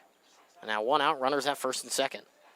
Not only that, Jordan, you got 2 speedsters on the base pass now. Foles just showed that he can steal. So he's going to be rolling as, looks like they're going to be going to the pen here. Looks like they're signaling for a lefty. They do go to the lefty, so we will take a quick commercial break here. 8-0 in the top of the third inning when we come back here on the Bearcat Sports Network.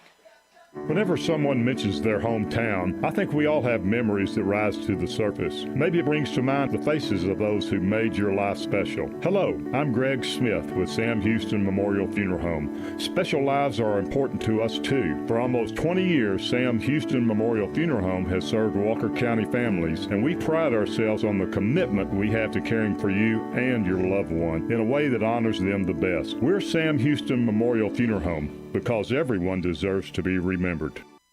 Hey, Huntsville sports fans, this is Robert Lindemann of Hit Solutions Realty. Hit Solutions serves the real estate needs of the Huntsville area. I would like to introduce you to the newest member of our team, Karen Denman. Hey y'all, this is Karen Denman. As a lifelong resident of Huntsville, I am passionate about our community. Hit Solutions Realty wants to assist you with finding that piece of property that makes you feel at home. To get the ball rolling, visit us online at hittss.com. Hit Solutions.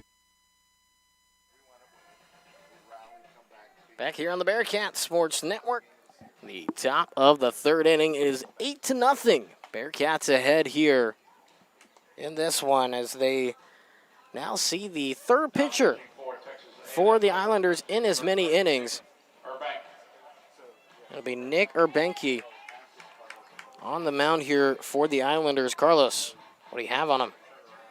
Yeah, looking at the 6'1", 220-pound senior left-handed thrower from Lorena, Texas. He transferred from the Mid-American Conference's Miami of Ohio Redhawks, as he's going to be called upon here to try and slow down the Bearcats more. And the way it's going, the Bearcats have really teed off of just about any lefty that the Islanders have brought to the plate. He's 0-1 in his decisions, 13 innings pitched of work, 21 hits given up, 12 runs given up, 8 of them earned, 7 walks, 9 strikeouts. So a little bit of a small sample size for him. Just the 2 doubles and a 1 home run given up. With runners on, hitters hit 357 against them, and he's got a 5.54 ERA as he is going to come on here in relief of Jaime Ramirez, as Ramirez is responsible for the runners at second and first. And the first batter he will face is Colton Kauser. Yikes. Kauser looking for his first hit on the day. He's 0 for 1, got hit by a pitch in the first inning, came around to score, and then struck out swinging in the second inning. So looking for his first hit and his third at bat of as many innings as that one punches in there for a strike. That's 3 straight innings now. The Bearcats have been able to plate, not them at home plate, but put runners out there. They're looking to keep the runs going as well, keep that streak going. 5 in the first, 3 in the second. Right now, the 0-1. That one running inside, 1-1. That one gets away from the catcher, throw to third, not in time. And Foles is safe there at third base as that one skipped away from Taylor. So we'll call that a wild pitch there for Banky. Now that it doesn't take the double play as opportunity away, you still got McKenzie over there at first, but now you have another insurance run, and I use insurance lightly in this case, given the 8-0 lead. With the runner at third now 90 feet away from home plate. That's now threatening mercy rule at this point. Remember, 10 runs after 7. So you have to get to at least 7 innings no matter what in the conference tournament. As that one running inside 2-1. Right now, the Bearcats 2 runs away from meeting that 10-run rule. We've already had 2 mercy rule games in this tournament. Potential for a third today if things continue to trend the way they are. And now the 2-1 runner goes, and this one, hit and run works perfectly. That falls into the left center. Gap rolls all the way to the wall. One run scores in full. McKenzie will round third and head home. And there's a 1-out, 2 RBI double, and Kauser is dancing there on second base. Jordan, 10-0. Bearcats on top. Like you said, the hit and run working to perfection there for Kauser, and he gets his first hit on the day. He's now 1 for 2. Number 44. And you're not done with the heavy hitting. Here comes Jack. 10 runs in the first 7 outs of the ball game for the Bearcats offense, looking to add more here. Urbanky on the mound, checks a runner at second, and Kauser and no go there. 10 runs, 9 hits, no errors for the Bearcats. No runs, 1 hit, 2 errors for the Islanders. Both of those coming in the bottom half of the second, both on throwing errors.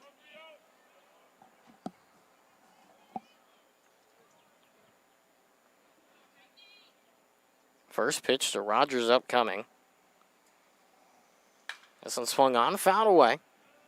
0-1 the count.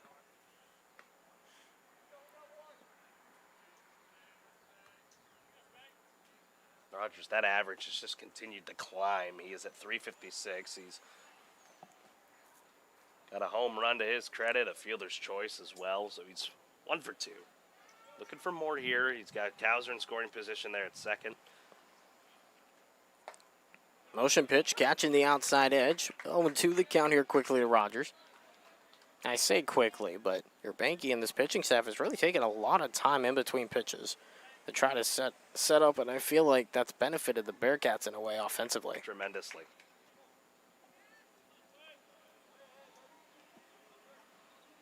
On the stretch, once again, Urbanky checks a runner in Kauser at second, and that one gets past the catcher in Taylor, and Kauser will jog on to third from the wild pitch. There's another wild pitch there from Urbanky. Showing some little signs of control trouble here. Another run for the Bearcats 90 feet away.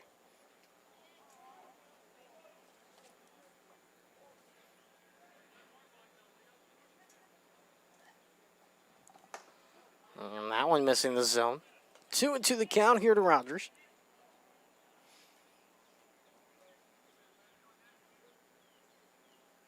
Rogers responsible for 5 of the 10 runs scored here today. 3 of them RBIs, 2 of them are himself.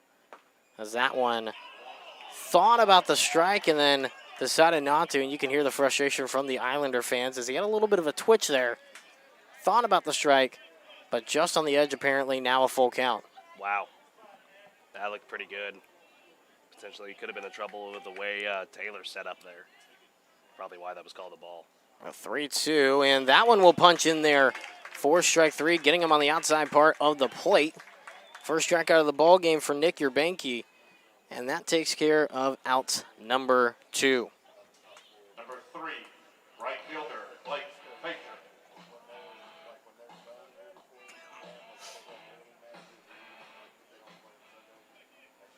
So now Blake Facher to the plate here. 2 outs, runner on third, and that's it for the Bearcats. 10-0 lead for them. This one hit sharply to third. Burtz throwing to first in plenty of time, and that takes care of out number 3. A runner left stranded, but 2 runs come home for the Bearcats. They lead 10-0 as we head to the bottom of the third here on the Bearcats Sports Network. 1 man Breakfast, lunch, or dinner, it has to be El Gordo Taqueria. You'll experience the absolute best real Mexican food. El Gordo Taqueria has plates. Also, check out their new day. Dine in or carry out now available. Delivery to you from DoorDash and Grubhub. Open Monday through Friday, 6 a.m. to 9 p.m. Saturday, 7 a.m. to 9 p.m. And now open Sunday, 7 a.m. to 3 p.m. For the absolute best authentic Mexican food in Huntsville, it's El Gordo Taqueria. Call us at 295-TACO. That's 295-8226. Try it once and you'll be hooked. El Gordo Taqueria.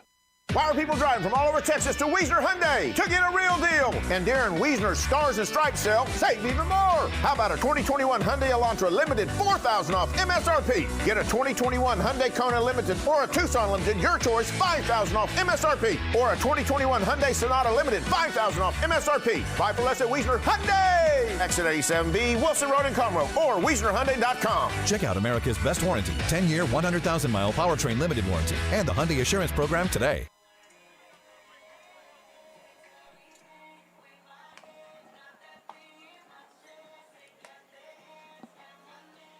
Bottom of the third upcoming here. A 10-0 lead for the Bearkats over the Islanders.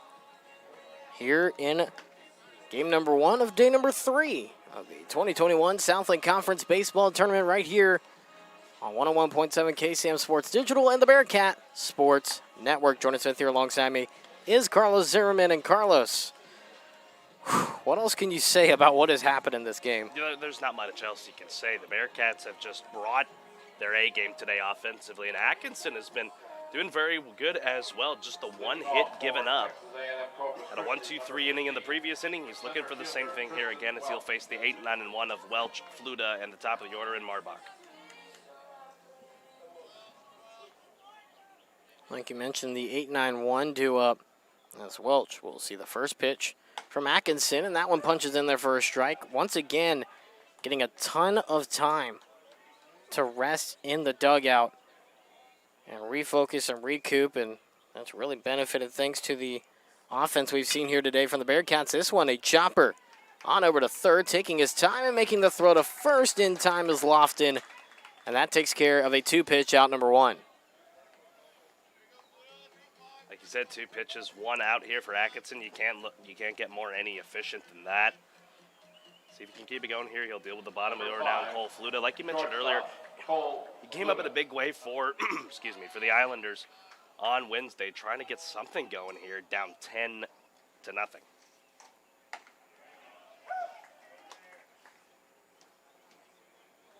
And therefore, a strike to get things started here.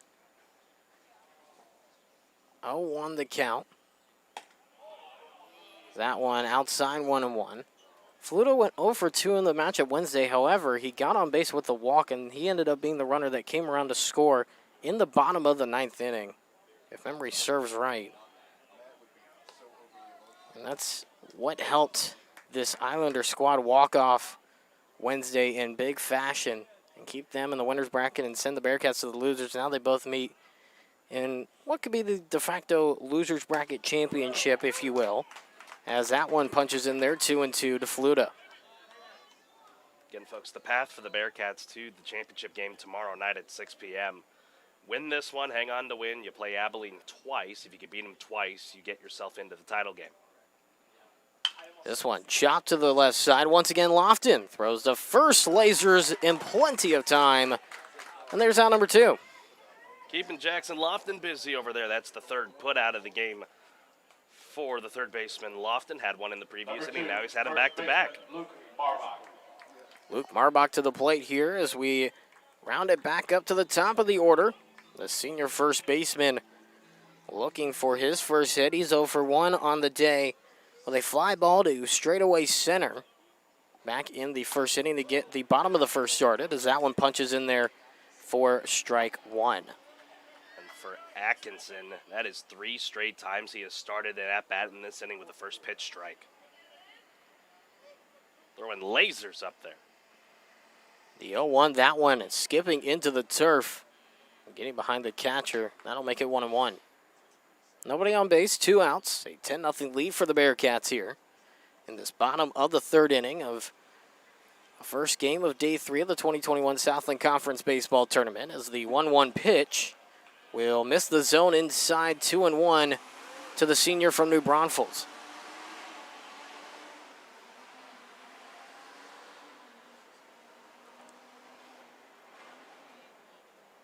The 2-1 pitch, that one a big swing and a foul ball there, I believe, 2-2 the count.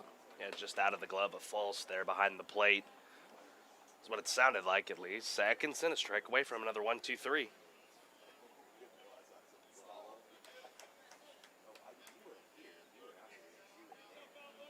Ready to go, the 2-2 pitch. That one swung on, hit up the middle. McKenzie ranges to his left, makes the glove, fields at the first in time.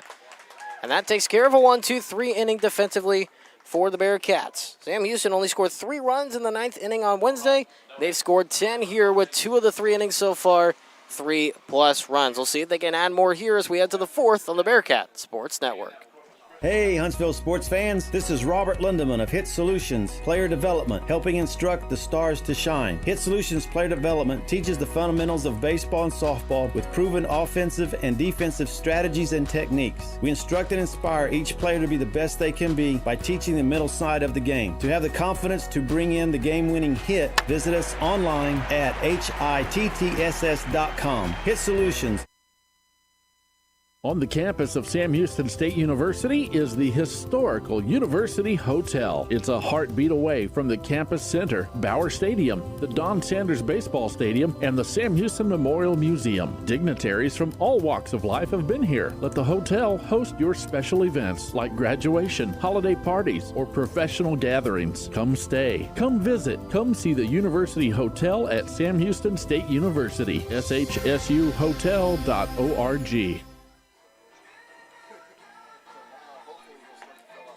Back here on the Bearcat Sports Network, top of the 4th upcoming here, 10-0 the score, Sam Houston ahead. We go back to the record books here in the Southland Conference Tournament history. The last time the Bearcats played in a game that had scored double-digit runs, you have to go back to May 24th of 2017. They came in as the number 3 seed. That game was against Stephen F. Austin to kick off the tournament. They won that game 13-1, and right now, they are well on their way to do just about the same exact thing here against the Islanders. And that was the same tournament where the Bearcats would win the Southland and advance on to the NCAAs. That one in there for a strike here to Jackson Lofton to get things started. It'll be the 6-7-8 due up here for the Bearcats, and in that 2017 postseason, the farthest the Bearcats have ever gotten in program history, winning the Lubbock Super Regional, or getting to the Lubbock Super Regional.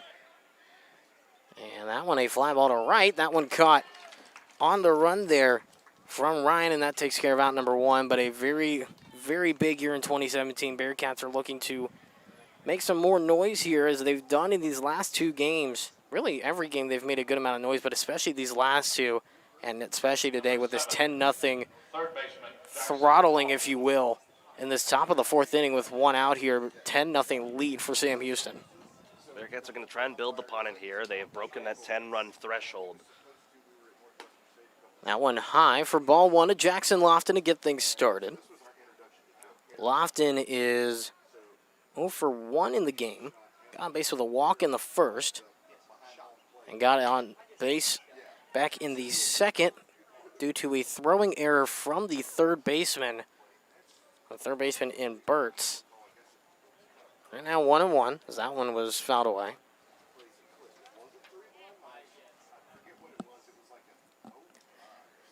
Urbanky still on the mound here for the Islanders. This one chopped up the middle, moving to his right, making the throw, and just in time by a hair is a throw from Markotic. And that takes care of out number 2. So a quick pair of outs here for the Islanders defensively. Urbanky doing a good job trying to slow down Bearcats' bats, seeking their first 1-2-3 inning. And for the first time in this game, they are 1 out away of just throwing up a blank for the Bearcats in the scoring column. Then again, 1 swing of the bat here by Christian Smith. That would thwart that idea. And if he does, that would be his first home run of the season. Cross off page 7 of the thesaurus there. As that one is in there for strike 1 on the outer edge. Christian Smith at the plate. 0 for 2 in the game. He's flown out and grounded out to the second baseman both times here so far in this one. Is that one outside 1-1? I might need to take a look at your thesaurus there. Yeah. At some point and grab a few of those words. Been working on it. 1-1 pitch here. That one a swing and a miss from Smith, 1-2. Sun has come back out to say hello. Some more cloud cover, though, coming out from our left side. It's going to be in and out all day today. Is that one a swing and a miss in the opposite batter's box? That the second strikeout of the game for your Banky, and that takes care of out number 3. 1, 2, 3. Go the Bearkats as we head to the bottom of the fourth, 10-0 here on the Bearcat Sports Network. This is Tim Rushing with Charlie's Used Cars. As most of you have seen or know, we are being affected by the I-45 freeway expansion. I assure you we are open and ready to serve you with your next vehicle purchase. We have driveway access off the I-45 feeder road as well as easy access off of Normal Park Drive. Charlie's Used Cars has been serving the area for 48 years and offers quality pre-owned vehicles and superior customer service. I encourage you to stop by and see us at 230 I-45 South here in Huntsville or visit us online at charliesusedcars.com. This is Daiquiri Beebe with Abbey Realty. Communication is key to winning any game. Just as Sam Houston wins on the gridiron, I help you win in the real estate market. As an expert in today's competitive market, I can help you make a successful offer on a property and sell your home for top dollar. When you support this local realtor, you support an entire family and a proud Bearcat. I'm Daiquiri Beebe with Abbey Realty. Visit my website at HuntsvilleTXRealestate.com. Eat 'em up, Cats. Back here on the Bearcat Sports Network as we get set for the bottom of the fourth inning. Atkinson back out there for the Bearcats. 38 pitches. That's all he's thrown so far here through 3 innings of work. He's done fairly well, only giving up 1 hit, striking out 3. The only hit he's given up was a double, and that's the only hit for the Islanders here so far in this one. Like I said earlier, he's just on his horse today is Atkinson. He's going to try to keep doing the same thing throughout the rest of this one. He's going to have to deal now with the middle of the order in Burt's, Caraway, and Williams, so this is going to be his tough time as he now goes through this lineup for a second time. It'll be 2-3-4 due up here for the Islanders in this bottom of the fourth inning. Itchy Burt's will be the first one up. Swing and a miss there for strike 1.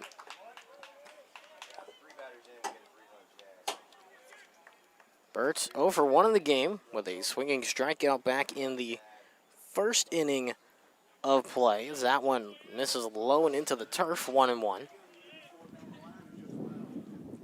Like we mentioned before, Burt's the one who got the walk-off RBI single into left center on Wednesday. As that one will go fouling out of play just to the left of us and into the streets behind the stadium here. 1-2 the count. 4 straight batters now for Atkinson that he's been able to get him for the first pitch strike. 1-2, that one outside, 2-2 the count.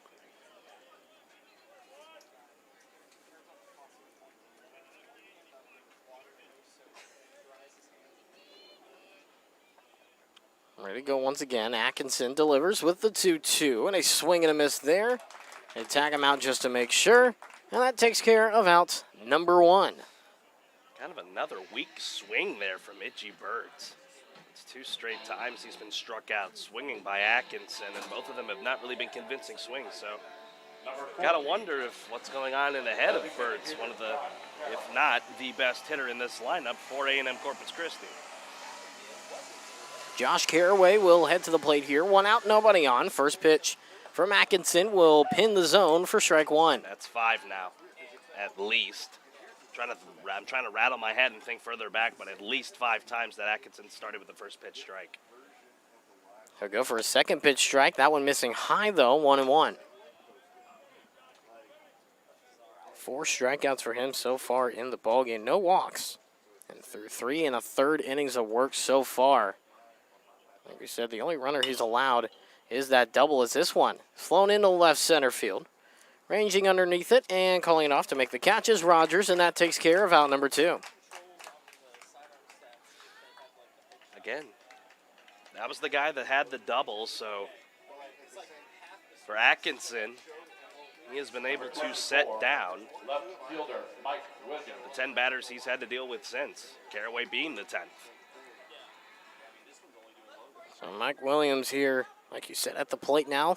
2 outs, nobody on here in the bottom of the 4th inning. 10-0 the lead for the Bearcats. Is that one a swing and a miss? Make it number 6, 0-1 the count. Should say the 9th batter he has set down in a row, Caraway being that. But either way, he's looking for 10 here with Williams at the plate. Outside, ball 1. Make that 2 in a row. He started out 1-1. If you're counting your bingo cards, as we are. Ready now, the 1-1. That one swung on in a liner into right. That'll fall for a 2-out single. And Williams, that 1 for 2 in the game to rebound from the strikeout looking in the first. Well, that'll end that little streak for Colton Atkinson of 9 straight batters set down. Luckily for him, he's got a nice little 10-0 lead he's working with. Well, that one doesn't hurt him all too much. Baseman Leo Marcotic.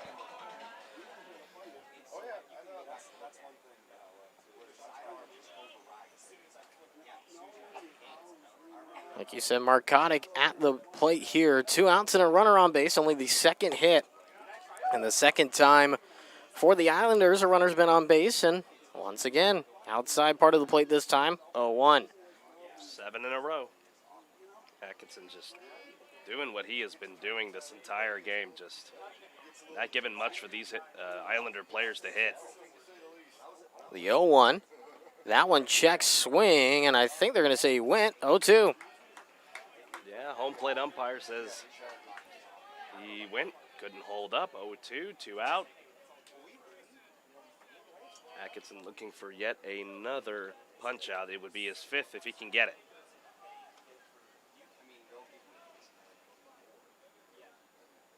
The 0-2 pitch, this one swung on, lined in the right as well, and that will fall in front of Facher, then bounce off his chest. Here's the throw to third, and that one offline. Runner stays put at first in Marcotic. So now runners at the corners with 2 outs here in the bottom of the 4th, and this is the closest that the Islanders have ever been to getting a runner home as they are sitting 90 feet from home plate on third base. That's a good rip there by Marcotic. Off the end of the bat, Facher having trouble gloving it, so that's what allowed Williams to scamper on over the third, the offline throw. Yeah, like you said, Islanders' best chance to try and cut into this lead that the Bearcats have. It's a very, very, very high, tall hill to climb. But you never know what can happen in this tournament.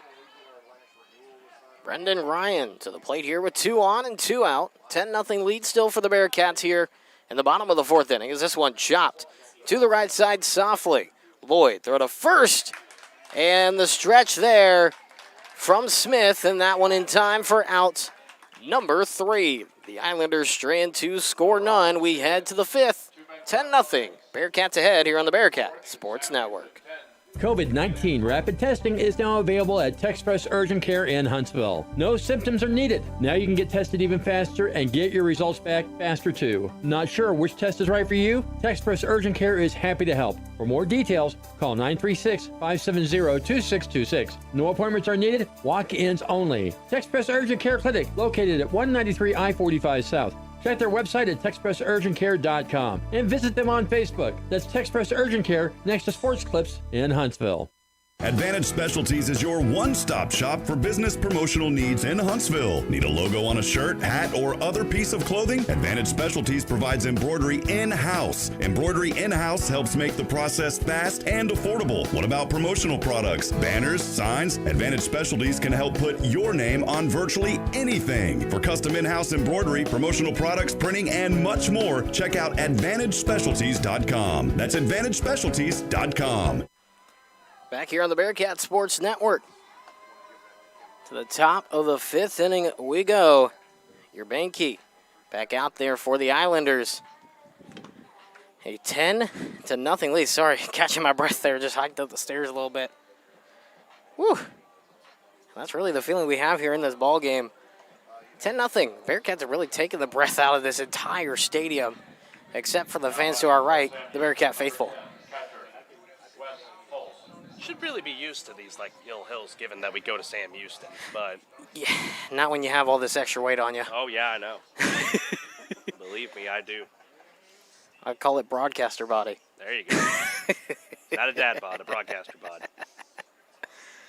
Wes Foles to the plate here to kick things off in the top of the 5th inning. 8-9-1 due up for the Bearcats as that one is in there for strike one to kick things off in the 5th.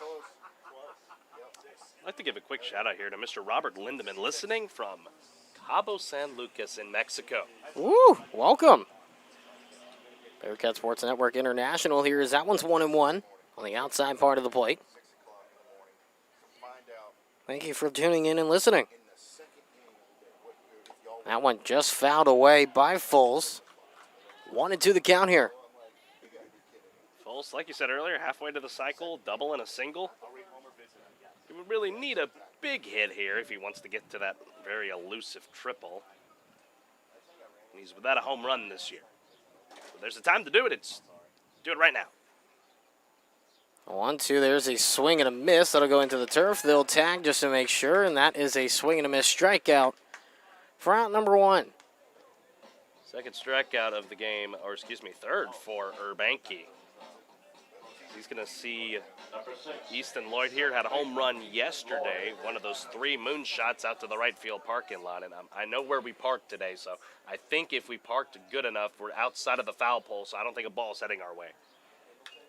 That's good to know, and I think our bosses will be happy to hear that one as that one's fouled straight back for an 0-1 count. Easton Lloyd at the plate here for the Bearcats. He's 0 for 2 in the ballgame, looking for his first hit.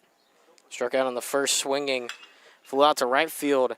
Back in the third, is that one a fly ball on a little bit of a liner to left field, and that one caught. So now 0 for 3 for Easton Lloyd in the number 9 spot in the lineup, and that's out number 2 quickly. Well, that'll turn it back around to the top of the order now in McKenzie, the freshman from Houston. McKenzie today, he's had a really solid day too. He's made it around onto the base paths 3 times today. Came around to score in the first. He's 2 for 2 with the walk as well his last time up. This one fouled straight back on the first swing. 0-1 the count here. Like you said, McKenzie's been on base every single time up to the plate. 2 singles and a walk his last time up. He's came around to score twice of the 3 times he's been on base. That one chopped on the left side. Glove and throw from the third baseman in Burtz, and that one in time. And there is a 1-2-3 inning, something we've only seen twice now here in the ball game for the Bearcats offensively. We head to the bottom of the 5th. Still 10-0 Bearcats ahead here on the Bearcat Sports Network. Hey, Huntsville sports fans, this is Robert Lindemann of Hit Solutions Player Development, helping instruct the stars to shine. Hit Solutions Player Development teaches the fundamentals of baseball and softball with proven offensive and defensive strategies and techniques. We instruct and inspire each player to be the best they can be by teaching the mental side of the game. To have the confidence to bring in the game-winning hit, visit us online at hittss.com. Hit Solutions. Whenever someone mentions their hometown, I think we all have memories that rise to the surface. Maybe it brings to mind the faces of those who made your life special. Hello, I'm Greg Smith with Sam Houston Memorial Funeral Home. Special lives are important to us too. For almost 20 years, Sam Houston Memorial Funeral Home has served Walker County families, and we pride ourselves on the commitment we have to caring for you and your loved one in a way that honors them the best. We're Sam Houston Memorial Funeral Home because everyone deserves to be remembered. Back here on the Bearcat Sports Network. Bottom of the 5th, upcoming here, 10-0 Bearcats ahead of the Islanders here in elimination day number 2 of the first game of day number 3. A lot of numbers there, but we welcome you here into 101.7 KSAM Sports Digital and the Bearcat Sports Network for continuing coverage of the 2021 Southland Conference Baseball Tournament here on the campus of Southeastern Louisiana University. Jordan Smith here alongside me is Carlos Zimmermann, as we will see the 7-8-9 due up for the Islanders here in this bottom of the 5th inning. Atkinson back out there on the mound, 53 pitches so far through the first 4 innings of work, and he has been everything you want in the freshman. Is that one a rip to third? Lofton with the skip throw to first, and in time for out number 1 on the first pitch. One pitch, one out. A good glove grab there by Lofton, and the excellent stretch from Christian Smith, wherewithal to keep the foot on the bag. One away for Colton Atkinson. Can't ask for much better than that. Number 8 hitter in the lineup, Tristan Welch to the plate here. One out, nobody on. In this bottom of the 5th inning, first pitch, and there for a strike. Well, that's 8 straight now. Well, excuse me. Well, yeah, no, that's 8 straight now that he's been able to get a first pitch strike on, has Atkinson. That one fouled straight back into the net. 0-2 the count here. And I say 8 straight because despite those hits that he gave up in the previous half inning, they're still counted as strikes. And Atkinson's still rolling here. Atkinson with the 0-2 pitch, and that one missing high. Atkinson so far through 4 1/3 innings horses have given up 3 hits.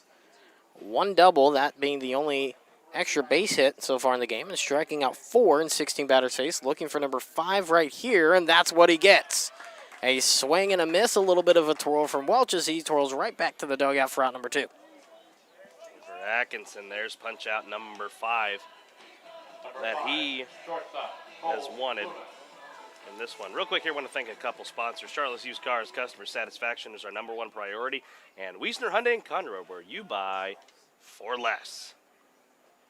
First pitch outside for ball 1, so break the streak of starting out 0-1 in counts here. Cole Fluta at the plate, the number 9 hitter in the order for A&M Corpus Christi. Right now the 1-0 pitch will just miss high, 2-0. First time really Atkinson's been behind in the count in this ball game. Got to rein it back in here, maybe break something off speed and they'll catch a corner. 2-0. This one swung on, hit sharply, and there's a 2-out single. It's something we saw in the last inning. They were able to get a few hits going on 2 outs. Where the Islanders, they get another one right here. It's their 4th of the game, as that one was ripped into left field for a grounder. 25th hit of the year for Cole Fluta. Entering this game, he's now 1 for 2 on the afternoon. That turns things back around to the top of the order in Luke Marbach. 2 outs, 1 runner on. 10-0 still the lead for the Bearkats over the Islanders here in this bottom of the 5th inning. First pitch, and that one missing low. Ball 1 here to Marbach. Well, Atkinson's starting to start a little bit of streak here of ball 1s to start the ABs. We don't want to do that. Again, working with a good lead, 10-0. Third time in this game that the Islanders have been able to put some runners on base, 1 in the first, and then, of course, the 2 back an inning ago in the 4th. That one missing low, 2-0. Marbach is 0 for 2 in the game. Flew out to straightaway center in the first to get things going in the bottom half of the inning, and then grounded out to the shortstop back in the 3rd inning.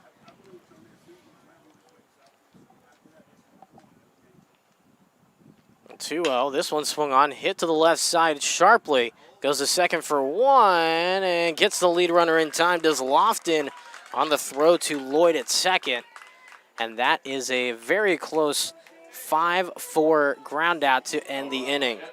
No runners, 1 stranded. And we head to the 6th. 10-0. Bearkats ahead here on the Bearcat Sports Network.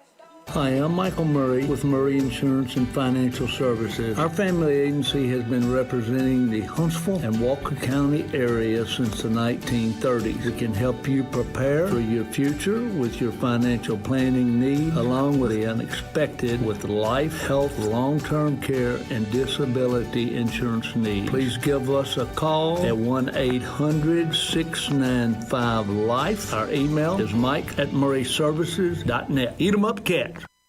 Whether it's uphill or down, Bill Fick Ford has the vehicle whatever your adventure. Needing to tow a load or just more room for the family. Either way, Bill Fick Ford has you covered with the best selection of fuel-efficient Ford SUVs and crossovers, including the 2021 Ford Explorers and Expeditions. There's also the 2021 Ford Rangers, ready for the toughest adventures on road or off. Hurry in today to Bill Fick Ford, I-45 South in Huntsville, or shop online at BillFickFordHuntsville.com. Back here on the Bearcat Sports Network. 10-0 as we start the top of the 6th inning here in Hammond, Louisiana. We're continuing coverage of the 2021 Southland Conference Baseball Tournament right here on 101.7 KSAM Sports Digital and the Bearcats Sports Network. Jordan Smith here alongside me is Carlos Zimmermann as we see the 2-3-4 hitters due up here in this top of the 6th inning. Colton Kauser will lead things off here for the Bearcats as the first pitch is swung on and fouled away. 0-1 the count. Kauser today, 1 for 2, double and a strikeout hit by the pitch. His very first time to the plate here. Trying to continue his good fortune here in Hammond. That one will miss the zone to even it up at 1 apiece. You mentioned Kauser's been on base twice, hit by pitch in the first. Got on base with a double in the 3rd inning, that being his first hit. It was a 2 RBI double to clear the bases. That one outside, 2-1 the count.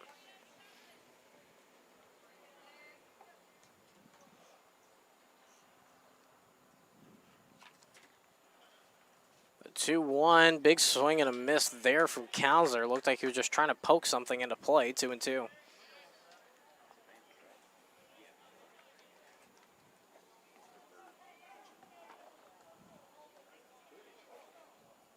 Standing in the back of the box, a 2-2 to Kauser, skips into the turf, 3-2. Something interesting to note about the Islanders, their last 5 games of the regular season were canceled. They didn't even get to play them. It was mainly due to weather. Obviously a lot of bad weather in the entire state of Louisiana, as well as in the eastern parts of the state of Texas as well, with the continuous rain and flooding in a lot of areas. As that one is outside for ball 4. And that will put a runner on base with a walk here. That'll be for Colton Kauser. 3rd time he's reached.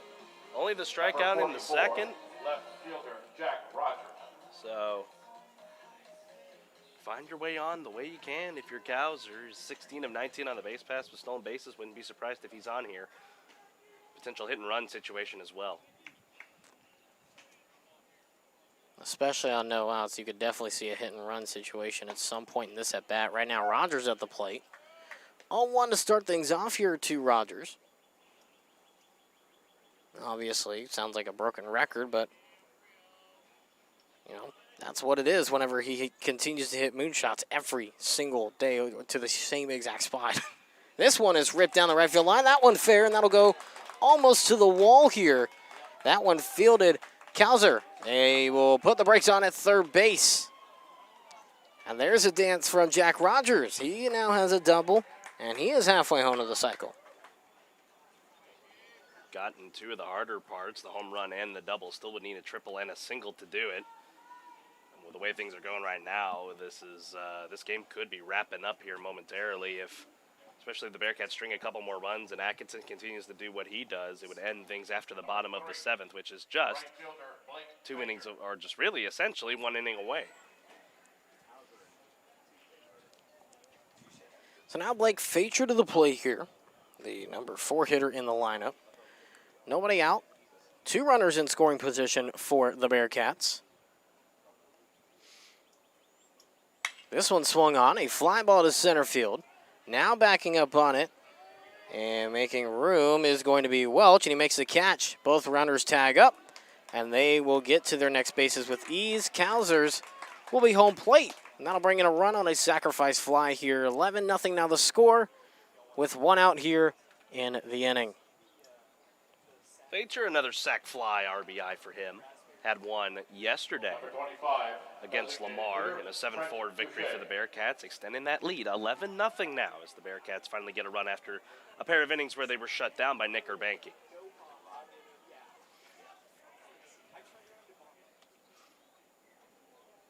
First pitch, this one fouled straight back. 0-1 the count here to Trent Touche at the plate.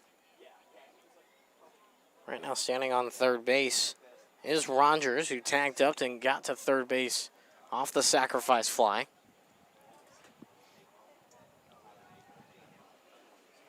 Banky's still out there on the mound from the stretch, and that one missing low in the turf, 1-1.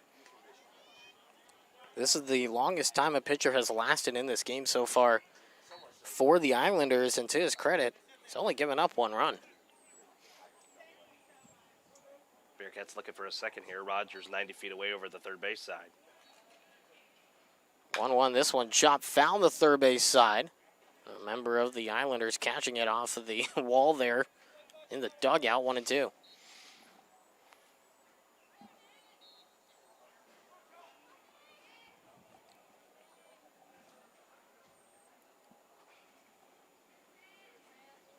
Ready now, the 1-2 here to Touche, and that one outside.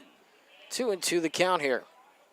Looked pretty good there on the outer part of the plate. Thought it caught a bit of the black, did not. So good thing for Touche. 2 for 3 today with a pair of singles.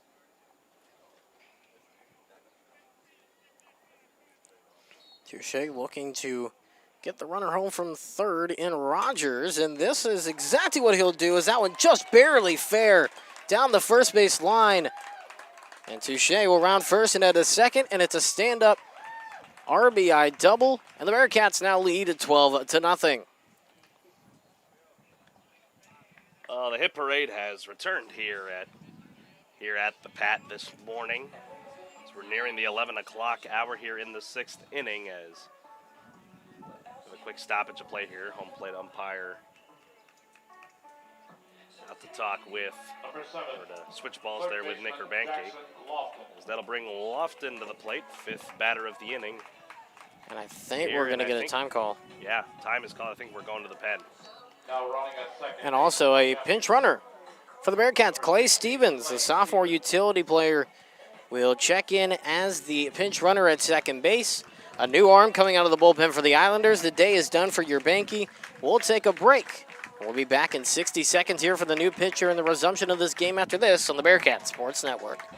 On the campus of Sam Houston State University is the historical University Hotel. It's a heartbeat away from the campus center, Bauer Stadium, the Don Sanders Baseball Stadium, and the Sam Houston Memorial Museum. Dignitaries from all walks of life have been here. Let the hotel host your special events like graduation, holiday parties, or professional gatherings. Come stay, come visit, come see the University Hotel at Sam Houston State University, shsuhotel.org.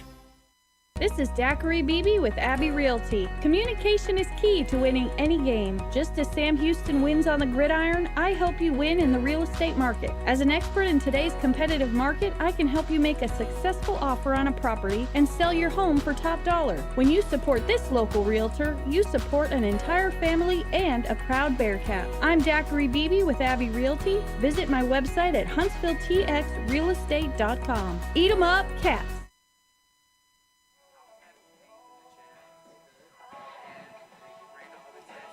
Back here on the Bearcat Sports Network. A pitching change for the Islanders here. We'll get to that in just a second here. Right now, 1 out.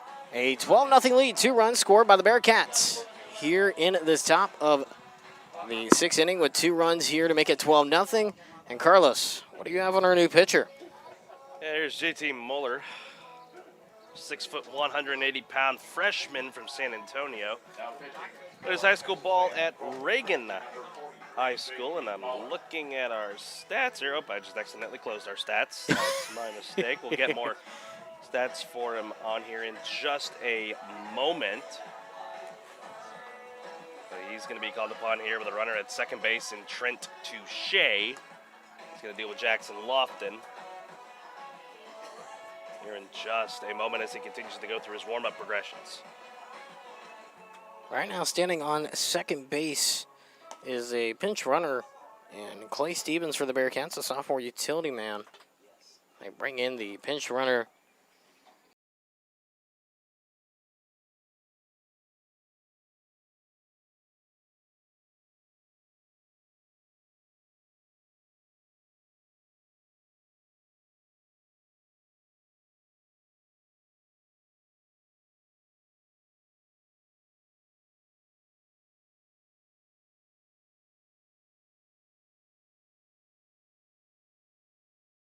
given up 11 earned runs. He struck out 23 batters and only given up 5 walks, and that is good for a 4.24 ERA. So he's pretty solid there for the freshman from San Antonio.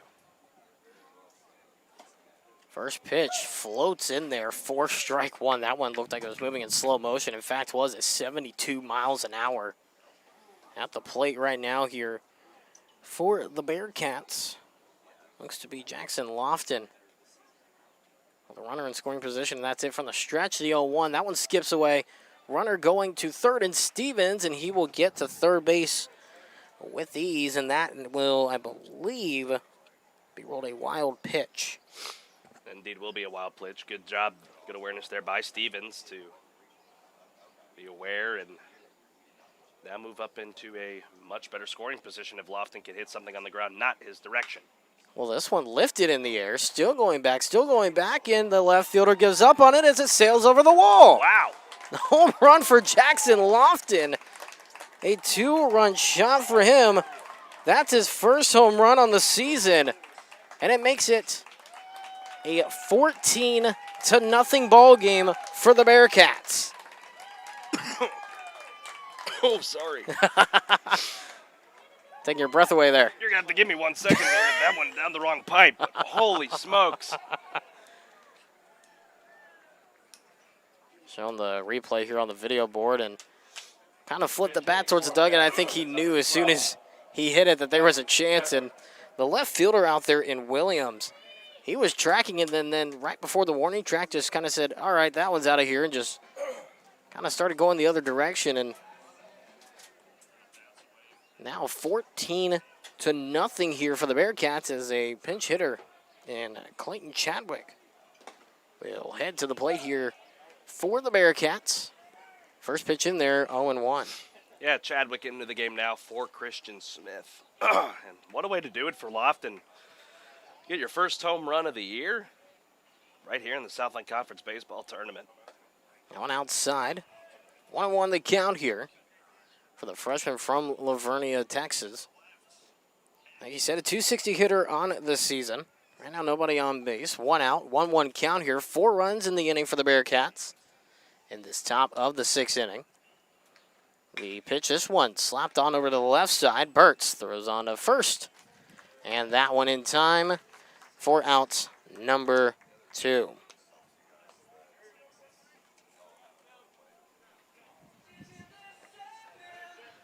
It's a good effort there by Chadwick, trying to put some metal to the ball there, but they handed off to Wes Foles. A 4 spot for the Bearcats here in this top of the 6th inning to make it 14-0. Unreal stuff. You don't really see this on a regular basis at any level. First pitch in there for a strike as that catches the top half of the zone. Wes Foles at the plate. 2 for 3 in the game. A single and a double, that in the first and third innings respectively. Struck out swinging in the 5th inning. Right now 2 outs and nobody on here with this 4-run rally in the 6th inning to make it 14-0 for the Bearcats as that one floats on the inner part of the plate. 0-2 the count.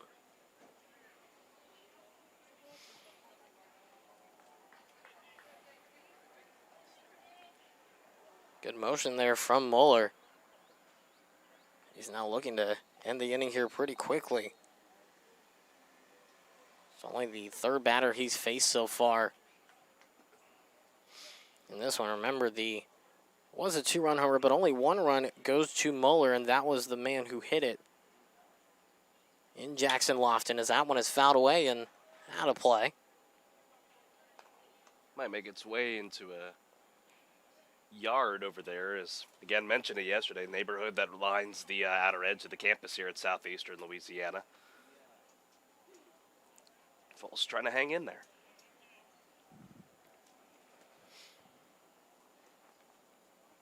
Mueller from the stretch, trying to get the strikeout here. This one chopped on the third base side, but foul.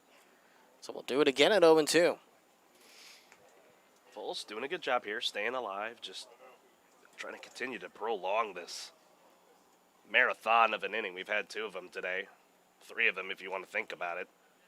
5 spot in the first, the 3 spot in the second, now a 4 spot here in the 6th.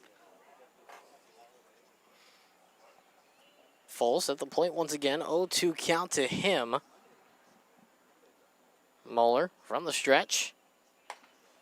Delivers in the outside, opposite batter's box pretty much. 1-2 the count here.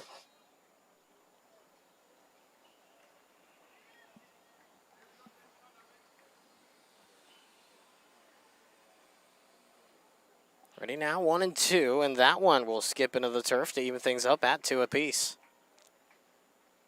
You know, if this inning continues here, I wouldn't be surprised if Coach Sirianni decides to go to his bench again, set down Easton Lloyd, who's been 0 for 3 today. You got a good amount of utility guys down there. Bryce Holmes, Brandon Pruitt, Eric Davila, Mason Schultz, he's available as well. Luke Repka as well. That one high, it'll make it a full count here to Foles. On deck, Easton Lloyd.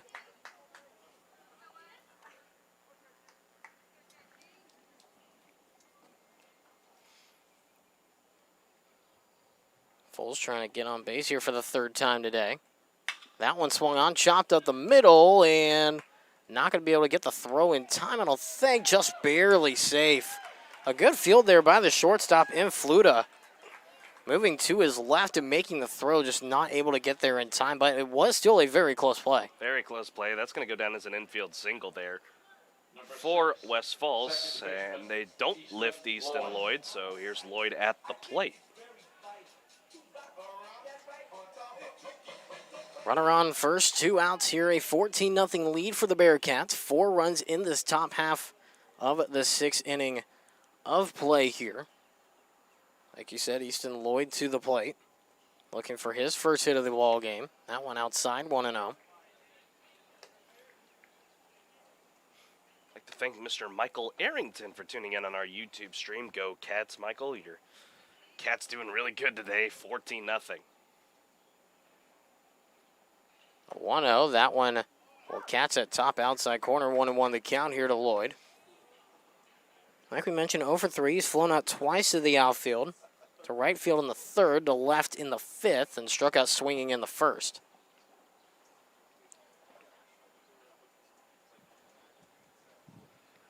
This one swung on and chopped, just barely going to wait for it, and that will roll foul on the 3rd base side.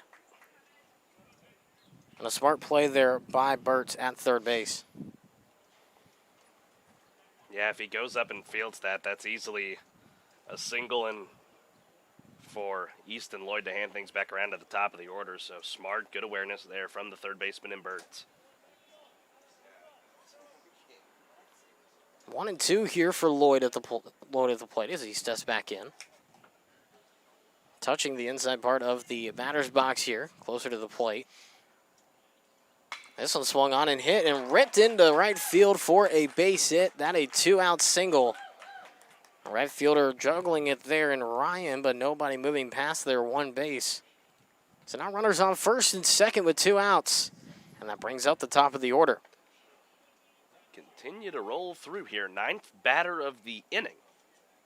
Here once again, Bearkats had that Number 2, shortstop, Anthony McKenzie. in the top of the 1st. Now they do the same thing here again in the 6th.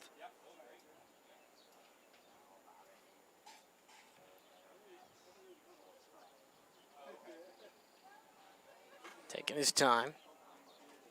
Now a throw from Moeller, and that one will be outside the zone. Ball 1 to start things here to McKenzie. Got on base 3 times, 2 of those with a hit. Both singles back in the 1st and 2nd.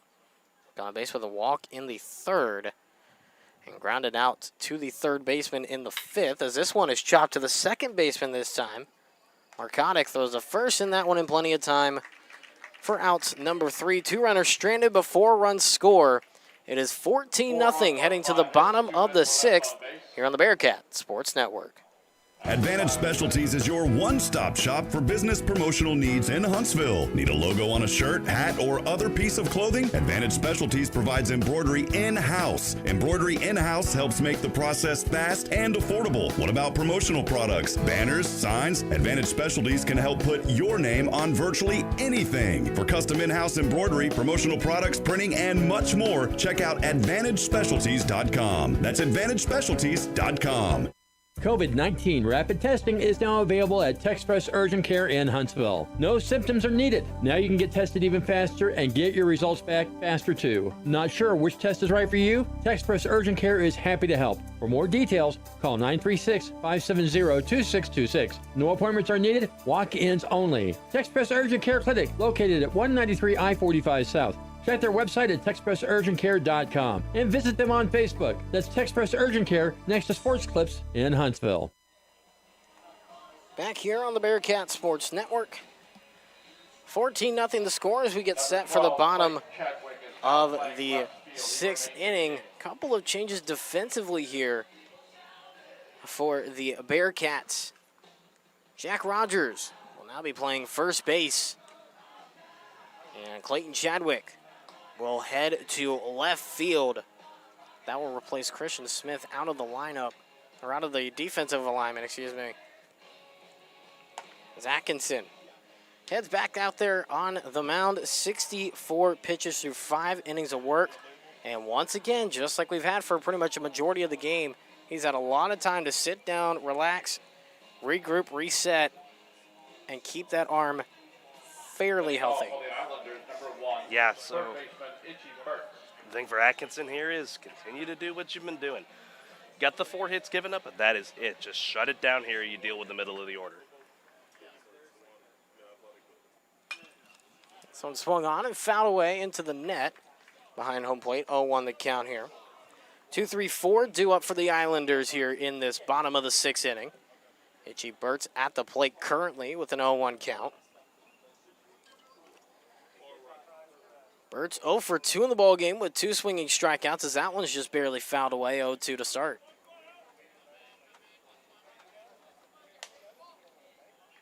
It's a good way to start this at-bat here against Itchy Birds. And the thing for Burt's is he's got himself in a kind of a situation where this could be potentially his final collegiate at-bat. Outside 1-2 the count here. Trying to get Burt's to chase it one high, but no doing. You know, unless Burt's decides to elect the COVID year, if he hasn't already, this could be it for him. 1-2, thought about punching it, but decided not to. 2-2 count. Wow. Bearcat crowd not really liking that one. Of course, no need to really get all upset. You're up by 14. Well in control of this one. 2-2, there's a swing and a miss. Atkinson gets his strikeout number 6 of the game.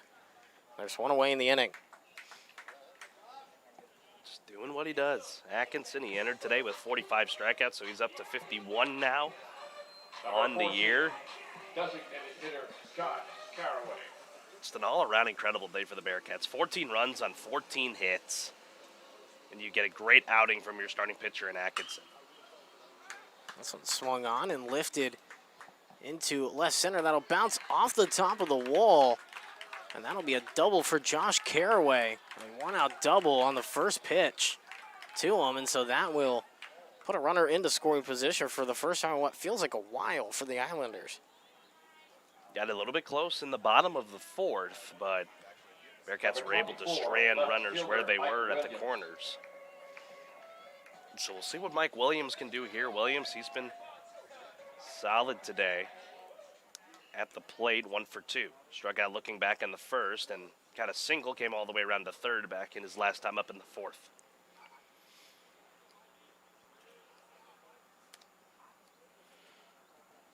That one swung on and fouled away out of play and out of the ballpark here. 0-1 the count here to Williams to start. The Islanders, number 11, Steven Rivera. Now Rivera will head to the plate here as a pinch hitter for A&M Corpus Christi here with 1 out, nobody on, and now a run total in the scoreboard for A&M Corpus Christi with the 2-run shot there from Mike Williams.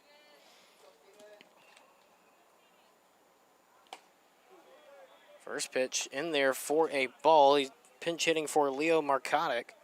We expect to see him at second base in Rivera more than likely. 1-0, that one outside. 2-0.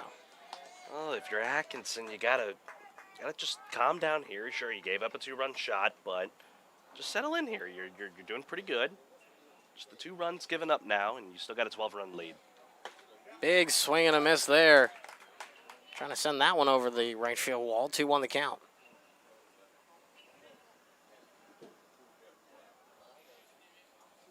And folks, as we welcome you back here into the broadcast, apologies for the technical difficulties, but we should be up and running now. 2-2 is that swing and a miss there from Rivera.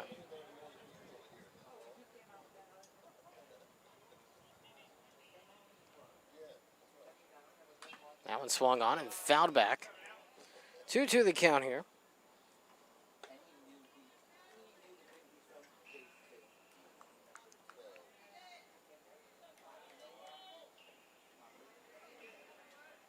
Rivera trying to get on base and keep the inning alive here and keep the hits coming for the Islanders. That one outside, full count coming up.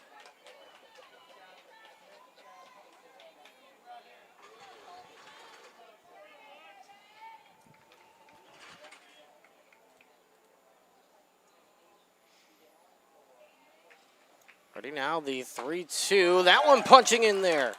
4 strike 3. That becomes out number 2 on the inning. And now with 7 strikeouts for Colton Atkinson, he is now 1 away from tying his career high at 8 strikeouts in a single game.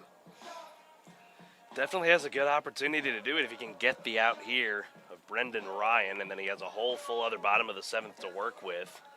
Barring that he does come back out, which I would assume he would.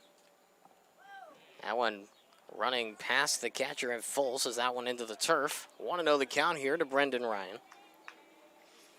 The 8 strikeout season high for Atkinson came back on May 15th in the doubleheader action against Abilene Christian, as that one will chop fair, just barely throw the first on a laser. And that one in time from Foles, and that takes care of out number 3. We head to the 7th, a 12-run lead for the Bearkats, 14-2 here on the Bearcat Sports Network.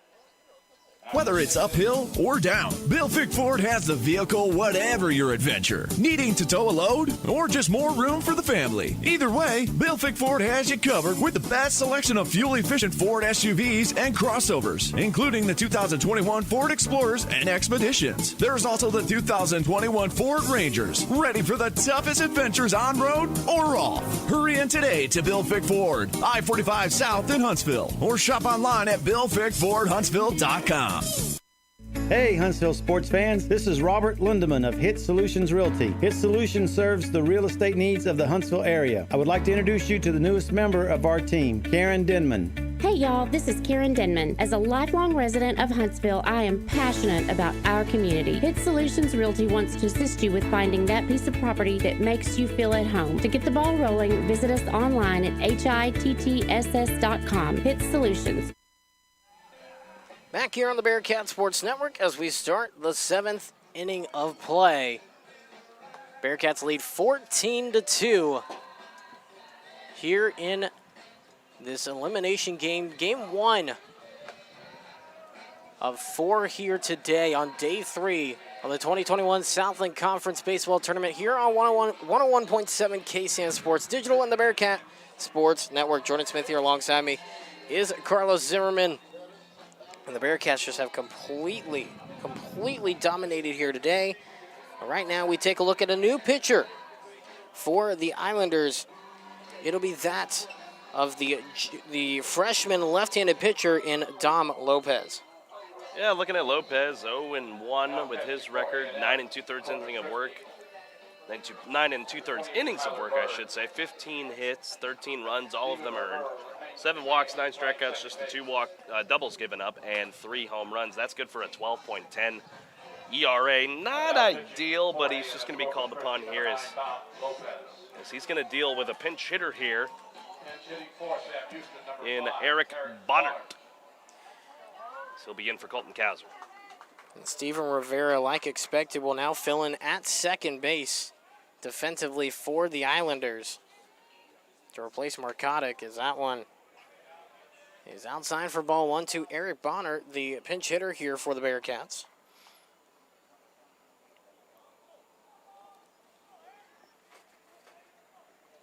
Looking for his first hit on the season, 0 for 18 on the year. That one will hit him.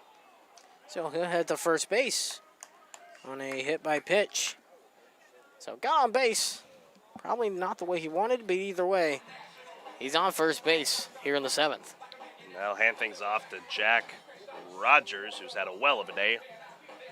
2 for 4. He's gone yard. He's got a double grounded into a field. Into a fielder's choice, which also led to a throwing error, and he struck out looking in the 3rd. Bonnert smiling from ear to ear as the first pitch is hacked on and missed for strike 1 to Rogers.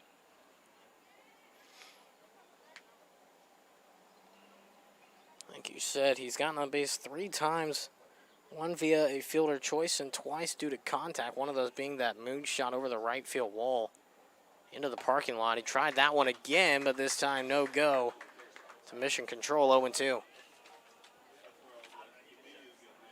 Just got to settle in. He's seen 2 pitches that he likes. Now I'm expecting him to hold off here, as this next pitch definitely could drop into the turf. Ready now, the 0-2, and that one missing high. Well, it went high. Not quite as low as I expected it to be. How the last 2 pitches went. Now you can run it back down if you want to, if you are Dom Lopez. By the way, Bonner pinch hitting for Colton Kauser as that one is fouled and just to the right of the light pole. If he hit the light pole, I would have probably given him an extra run. Well, there's 2 light poles there, so I'd say he split the uprights and it's good. I don't think we can get the 3 points, though, in this. No. Different sport. 1-2 the count here. Wind up in the pitch from the stretch, and that one outside, 2-2. Yeah, another thing, too, Jordan, I don't know if we're going to get our bingo card again. Only 1 for 1 today. It's a sad thing. I know. Very sad. But you like to see a 14-2 lead for the Bearcats regardless. Wind up in the pitch. Big swing and a miss from Rogers. That is out number 1. First strikeout of the game for Lopez and his second batter faced, and that takes care of out number 1. And now I believe, are they going to throw a new guy out here? Yes, they will. In fact, a righty will keep it right here as we thank some of our sponsors. Yeah, absolutely. Also, a big thank you to SHSU University Hotel, located in the heart of the SHSU campus. Daiquiri BB Abbey Realty, Huntsville's real estate expert. Advantage Specialties. Advantage Specialties is your one-stop shop for business promotional needs in Huntsville. Also, big thank you to Hit Solutions, providing real estate services and coaching and player development, helping instruct the stars to shine. Sam Houston Memorial Funeral Home, because everybody deserves to be remembered. Bill Fick Ford, no bull, just good deals at Bill Fick Ford. Murray Insurance and Financial Services, an agency you can trust. And also big thank you to El Gordo Taqueria. Try it once and you'll be hooked. I can attest to that. You will be hooked. El Gordo Taqueria and Texpress Urgent Care. Quality health care and unmatched customer service at Texpress Urgent Care. Girlfriend just had El Gordo Taqueria the other day for the first time. Too bad they don't have it out here. I could go for some. No kidding. So barbacoa sounds really, really good right now. I'll go get myself some jambalaya after this one. That's what I was thinking. And you're in Louisiana, why not? Why not? Plus the jambalaya here. Found out yesterday when I was getting mine. Has pulled pork in it. It's delicious. Unreal. New pitcher on the mound here for the Islanders is the junior right-hander in Henry Bird. Hasn't had too many appearances on the year and has a decent amount of work, but again, really coming in just to kind of hold the damage here. Yeah, he's 1-3 in his decisions. He's got a save to his credit, so he knows how to close things out when needing 3 or less outs. 38 innings of work, 40 hits, 33 runs given up, 29 of them earned, 19 walks, 31 strikeouts. He's got 10 extra base hits. He's 8 doubles given up, 2 triples given up, 8 home runs as well, which is good for a 6.87 ERA with runners on. Hitters are .250 hitting against him with a 1.5 1.55 whip. So he'll be called upon here with a runner on and Eric Bonner. That is the responsibility of the previous pitcher in Dom Lopez.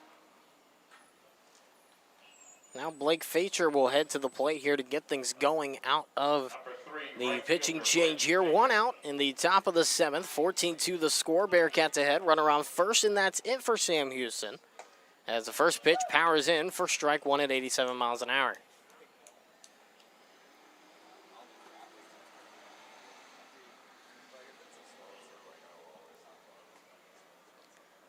Facher only has one hit in the game, and that being the home run, the two-run shot.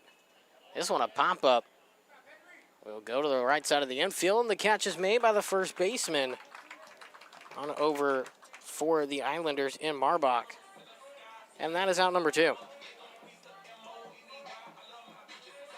Another pinch hitter coming in here, and it's going to be Luke Repka coming in to hit. Luke Repka. So like you said, just trying to get some of those players who have already gotten some hits out and get them a little bit more rested.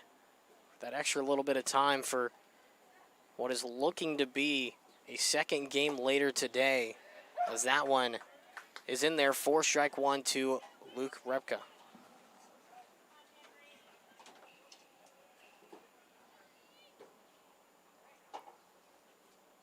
Repka's in his ninth at bat on the season. That one outside.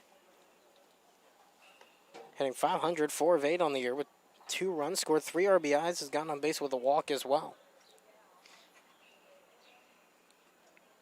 Sophomore from the Woodlands looking to add to this lead with one swing of the bat.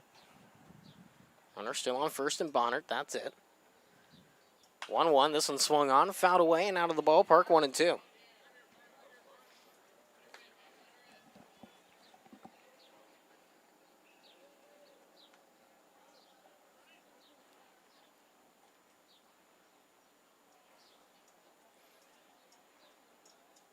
Taking his time here is Bird on the mound. Ready's now, here's the 1-2, and that one missing the zone on the outside edge. 2-2 the count here.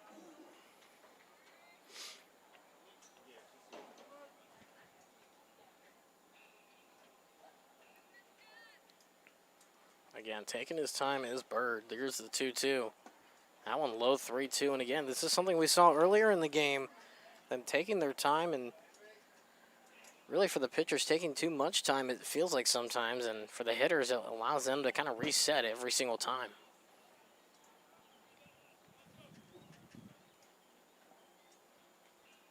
Takes a runner at second, or first, excuse me, in Bonner, makes sure he doesn't go to second.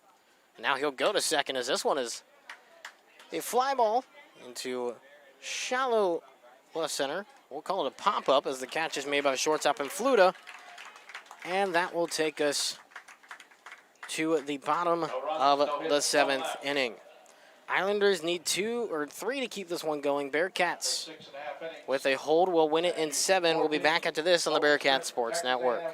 COVID-19 rapid testing is now available at TexPress Urgent Care in Huntsville. No symptoms are needed. Now you can get tested even faster and get your results back faster too. Not sure which test is right for you? TexPress Urgent Care is happy to help. For more details, call 936-570-2626. No appointments are needed. Walk-ins only. TexPress Urgent Care Clinic, located at 193 I-45 South. Check their website at TexPressUrgentCare.com and visit them on Facebook. That's TexPress Urgent Care next to Sports Clips in Huntsville.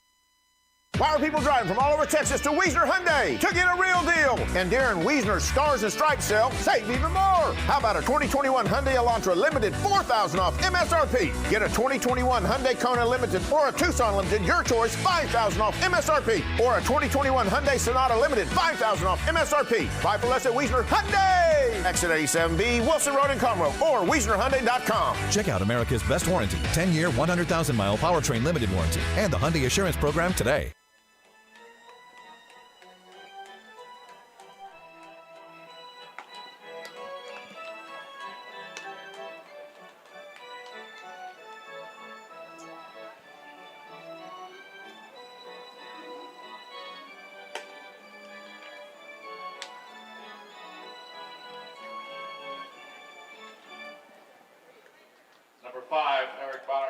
that was Take Me Out to the Ball Game. I hope you enjoyed the stretch. As the Bearcats have some changes defensively here, Chadwick now moves over into center field here, and Bonner will now head on over into left field. And now a pinch hitter as well will come up for Hastings here in the lineup for the Islanders. Or Hastings will come into pinch hit for Taylor, in the lineup. 7-8-9 due up here in this bottom of the 7th inning. Scott Hastings at the plate here right now. 0-1 count. 0-2 here. Remember, one more ties his career high at 8 strikeouts in a single game.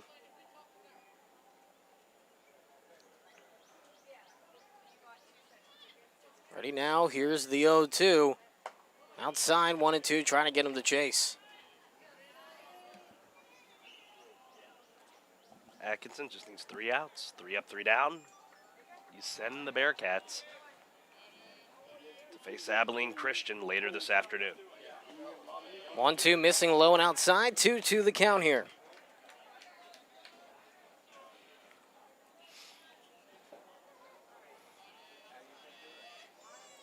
The true freshman and Atkinson looking for strikeout number 8. The 2-2 pitch swung on, popped up in the air. Will stay on the infield as the third baseman and Lofton will call it off and make the catch. And that'll take care of out number 1.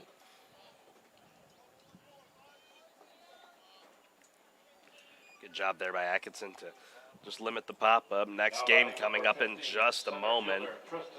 Another elimination game. Southeastern Louisiana going to be taking on the New Orleans Privateers. Should be a good one coming up here next. We'll have the Lion faithful making their way here into the Pat momentarily at the conclusion of our game. First pitch, that one swung on, a fly ball into straightaway center. And catch is made there by Chadwick. That'll take care of out number 2. So no new record will be set for Atkinson in career strikeouts in a single game. He can at least tie it, though. Yeah, he can try and get one here. Number 5, shortstop. Here, if he can get Cole Fluta, he hasn't gotten him much today. He's got him to ground out, and he's reached on a single as well as Fluta. Bearcats 1 out away from the semifinals as the first pitch in there on the outer half for strike 1. Fluta at the plate here. He's 1 for 2 on the day. Got a hit, that a single last time up in the 5th. This one, liner, second. And there's the out. The Bearcats are heading to the semifinals. They win by a final score of 14-2 in 7 innings via mercy rule. And that will eliminate A&M Corpus Christi from the 2021 Southland Conference Baseball Tournament. The Bearcats will now face Abilene Christian, where they must win 2 against the Wildcats in order to head to the championship game Saturday night at 6 p.m. What a game here this morning for Sam Houston. Unbelievable, just right from the drop of just a drop in the bucket at the beginning of the game. You were up 10-0 after 3 innings of play. Even further than that, 5 innings of play, you were leading 10-0. And at that point, it was just all Bearcats from there. They win at 14-2. What a job for the Bearcats. And now you get to go and run into the Abilene Christian team, the number 1 seed here in the tournament. If you could do the same thing you did today and jump on the Wildcats pitching, who's to say? You could be playing into Saturday tomorrow. Unbelievable job by the Bearcats, and give a call to Colton Atkinson coming in and shutting the door pitching-wise for Sam Houston. Can't say much else than that. What a job for the Bearcats today. That's the story today in this first game of the day for the Bearcats from Hammond, Louisiana. A complete game for Atkinson. His final line with the victory goes like this. 7 innings pitched, 6 hits given up, 2 runs, both of those being earned. The only 2 runs for the Islanders here in the game. 7 strikeouts, 1 under his career high in strikeouts in a single game at 8. He only allowed 3 extra base hits, 2 doubles, and the 1 2-run homer, or the solo shot, solo shot that allowed them to extend their scoring for the Islanders with 2 runs in the bottom of the 6th. That's all they were able to get, though. 9 groundouts, 5 flyouts, 93 pitches. And his ERA now sitting at 2.72 on the year. What a job from the freshman and Cole Atkinson. And now the bigger deal is with this, not only does that help you obviously get to the semifinals, but now you've basically almost got an entirely full bullpen come into a series, a mini-series against Abilene Christian, where now you have to win both games. Yeah. This is kind of not what the Bearkats wanted. They kind of wanted A&M Corpus Christi to take care of business last night against Abilene, but that wasn't the case. That's how it is. You took care of your business here. You get revenge on the Islanders after getting walked off in the first game of the tournament. It's also you got to think about what could have been as well, but you get it the way you can, and now you get about a 4.5-hour break. And you get back out here probably around 3 o'clock to start warm-ups, probably at the conclusion of this next game. You get a chance here to try and push things into Saturday and keep your season going when you thought it may have been dead and gone after the first day. That'll do it for us here from this first game of events. Once again, thank you for waking up and listening to us here on 101.7 KSAN Sports Digital and the Bearcat Sports Network. We will be back here later today. Same place, different time at 4 p.m. for game 1 of what is a must win 2 in a row for Abilene Christian here, or against Abilene Christian, against the Bearcats. And right now for Sam Houston, that will be at a 4 o'clock first pitch. We'll have that for you right here on 101.7 KSAN Sports Digital and the Bearcat Sports Network. Carlos Zimmermann, play-by-play for the first of the semifinals. Myself on color commentary. And for everybody here on the Bearcat Sports Network, from my broadcast partner, Carlos Zimmermann, my name is Jordan Smith saying good morning, good evening, go grab some lunch, and we'll see you this afternoon right here on the Bearcat Sports Network.